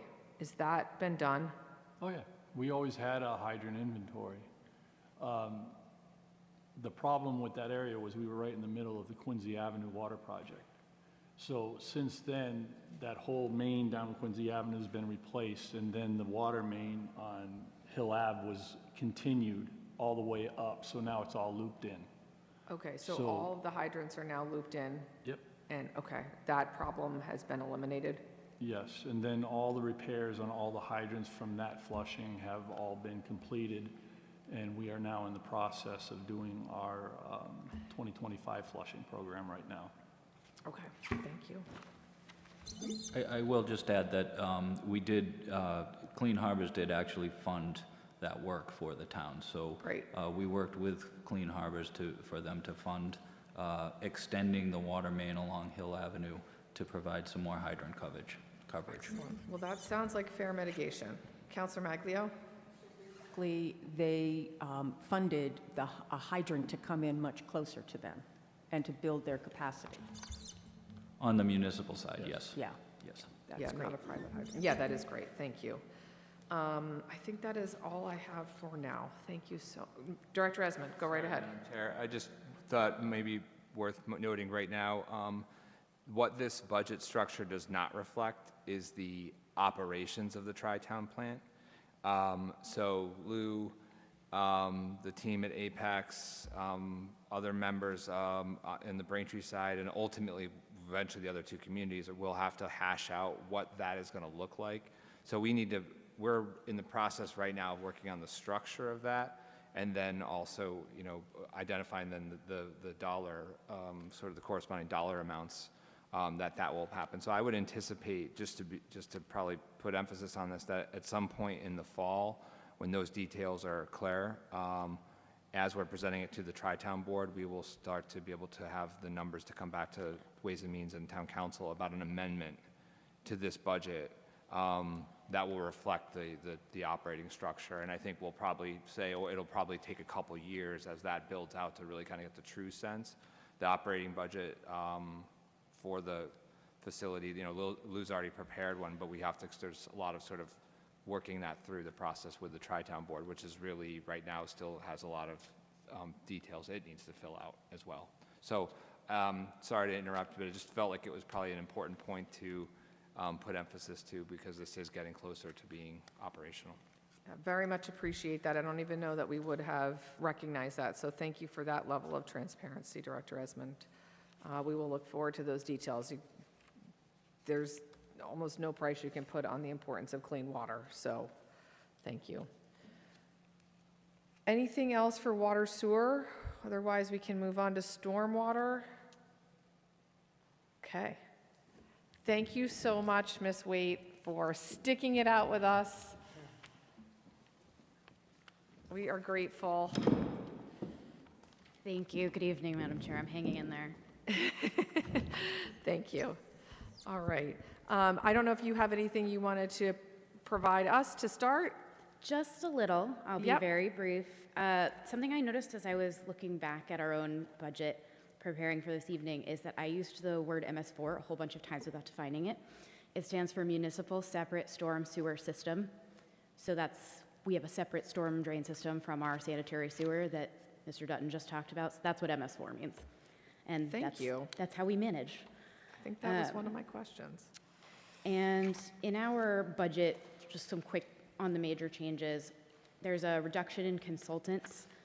We are shifting from sort of a planning phase to an implementation phase in terms of constructing a few drainage rehab projects. So that reflects, we're mostly done designing them. Now we're going to start building them. So we need a little bit less support from consultants in terms of that design. A lower contribution to the reserve fund, that reflects our intent to keep our rate the same this year, so we're a little less liquid. a reduction in water testing. That relates to our expectation that our consultant is going to be paying more of those costs directly. And a little bit of a shift in drainage, rehab, and supplies. Same thing as the consultant's line. We're expecting to spend a little more on that because now it's time to actually build. And that's all I have. Thank you for that, those additional details. That's super helpful. Questions from the committee members for stormwater?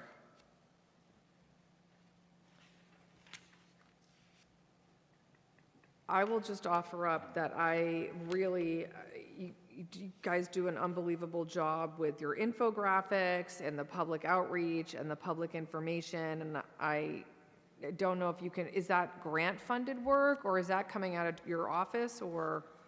Thank you. That's mostly from our office, yes. We have, there's a line in the budget that I think is called printing and forms, but we use it to represent a lot of different outreach strategies. Well, I commend you for the work you've done, and I think it is, it's super helpful to make complex information about stormwater accessible. It's multilingual. You're at all the events. So thank you for all that outreach that you and your team do. Councilor Reynolds. And welcome, thank you. Good to see you, Director. Really, a drop of over 100,000 in consultants' fees. You attribute that again to, is that the maturation of your organization? I think it was kind of a convergence of factors, particularly for this budget year. We had two major construction projects that we completed design for, that we finished construction for, and went online. And then we had some less anticipated but still very necessary engineering design work that we needed to start, and then probably into FY25 and 26 to finish. So that's why you see that 153. That's in FY25 projected. That's because some of our 23 funds were encumbered into, 24 funds were encumbered into 25. Got it. And on that, speaking of construction projects, you've been in existence now for about 8 years? 7, 8 years? We started collecting in fiscal 2019. Okay. Okay, so 6 years. I think that, yes. Yeah, okay, 6 years, I'm sorry. Right. So, I mean, I've seen the evolution of this department, and it has been a very good story for Braintree. I think it's been a good decision that the stormwater was carved out, if you will, out of the DPW. I think that the transition has shown some benefits from an environmental standpoint, but just call it a risk mitigation perspective as well, which is a really important part of what stormwater is, right? And with the, other factors like kind of unpredictable weather patterns that we're experiencing, particularly wet weather patterns, I think that it was a very smart move and prudent now as we get a chance to look back on it. So what are some of the other big projects or some of the more significant projects you see coming down the pipe over the next few years? I'm very glad you asked, because we have received a draft MS4 permit from the U.S. Environmental Protection Agency and Mass DEP.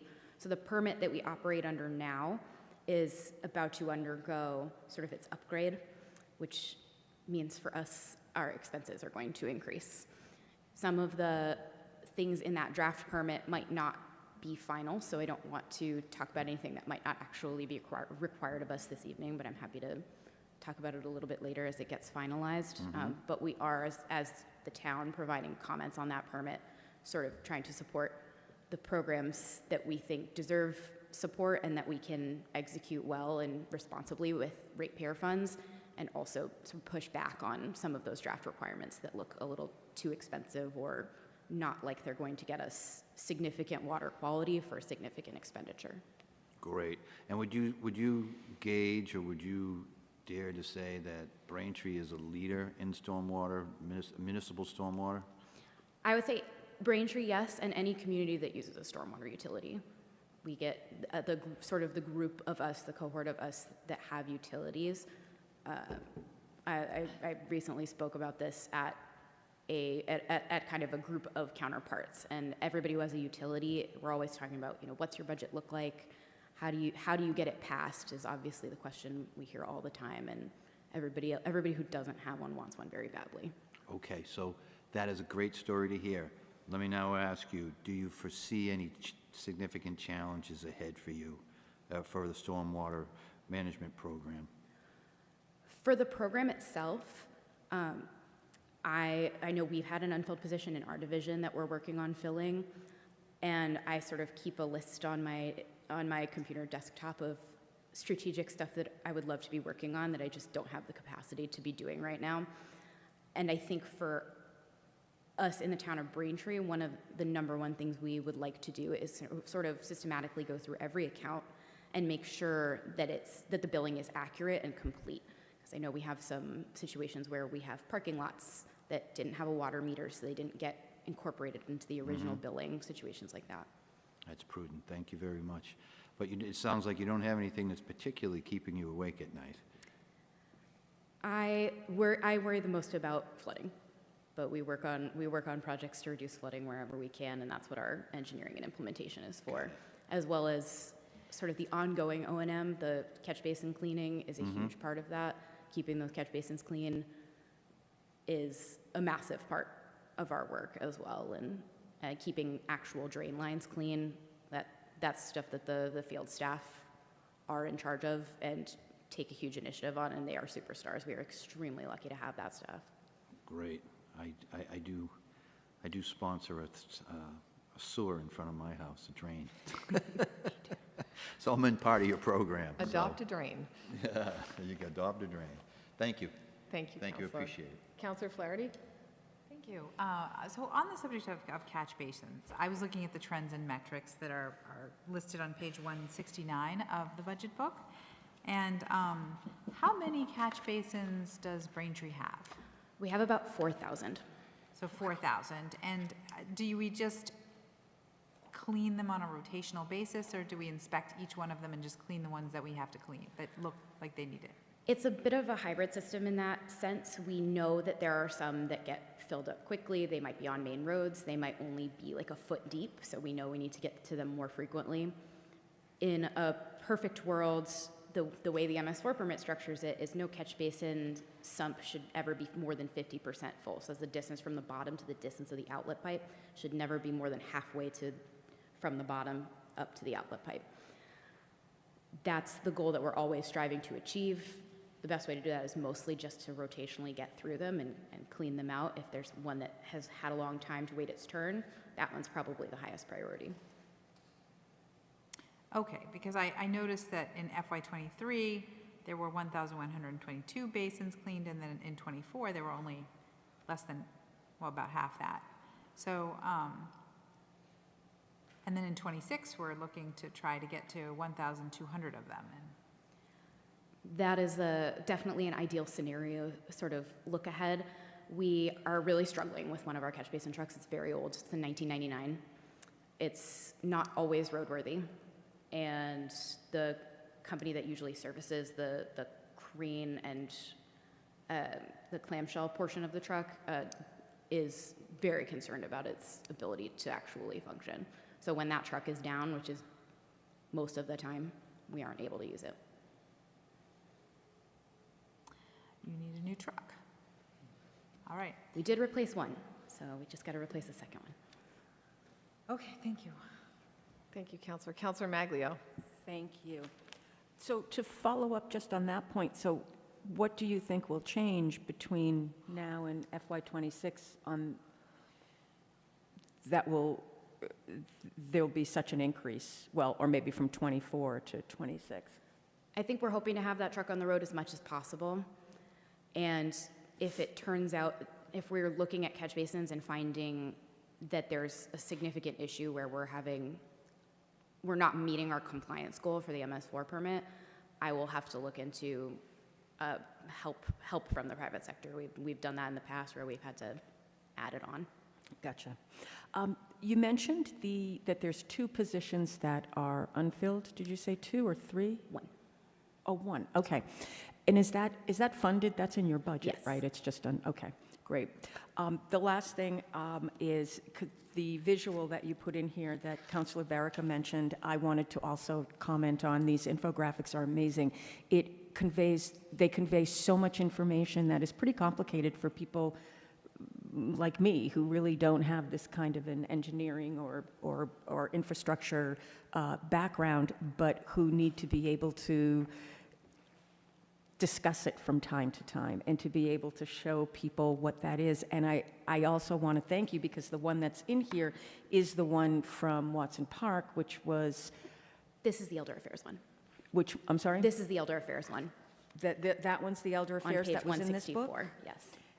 I guess storm drains look similar, so I only looked at that one quickly, and I just said, oh, it's the same one. In any event, I passed around the one for Watson, and it's beautiful, and it's nice to know that we're taking care of what's going underground there as well as what's on top. So great job there, and we are very pleased with it all. So thank you. Thank you. I'll take credit for the idea of doing a cutaway drawing, but those were rendered by artist Trevor Roberts. Excellent. Who is Trevor Roberts? He is an artist I found online who does cutaway work. So his sort of, one of the genres of art that he does is this sort of architectural or engineering cutaway drawing that shows you what's inside.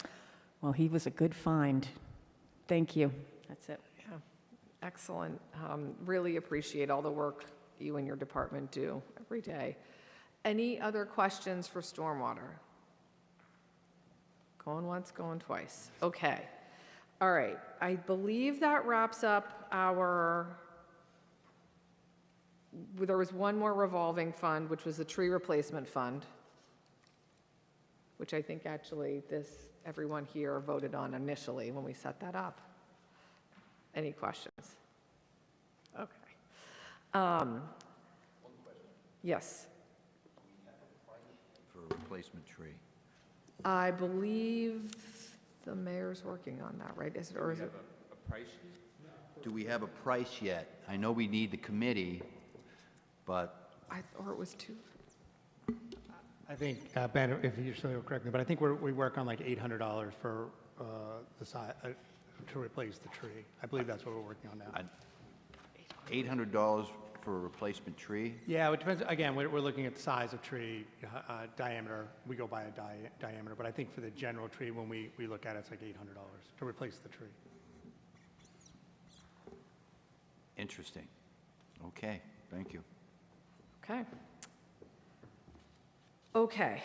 So we need to table this, Clerk Semino, or do we do the 20026 first? Okay. We do have item 25026, Mayor, establish a building maintenance revolving fund or take up any action relative thereto. We did discuss this with Mr. McGurty when he was up. I don't know if anyone has any other questions on it. You should have the materials. Otherwise, we can entertain a motion. Go ahead.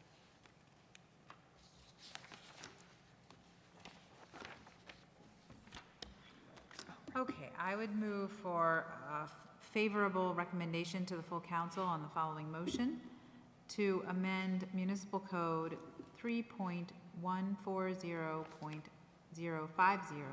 to include subsection K, establishing the building maintenance revolving fund, which shall appear as follows. K, building maintenance revolving fund. 1, fund name, building maintenance revolving fund. 2, revenue. The town accountants shall establish the building maintenance revolving fund as a separate account and credit to the fund, with the written concurrence of the mayor, all revenues associated with the non-exclusive licensing or similar use of facilities maintained by the Department of Public Works. All uncommitted balances of Fund 1004 and Fund 3009 as of June 30th, 2025, shall be transferred to the building maintenance revolving fund for the purpose established by this subsection. 3, purpose, and expenditures. During each fiscal year, the Department of Public Works may incur liabilities against and spend monies from the fund to pay salaries and expenses such as supplies, utilities, repairs, and improvements, and contractual services associated with the maintenance and operation of the facilities. Fiscal years. The Building Maintenance Revolving Fund shall operate for fiscal years that begin on or after July 1st, 2025. So moved. Is there a second? Second. All in favor? Aye. Any opposed? Okay, that is unanimous.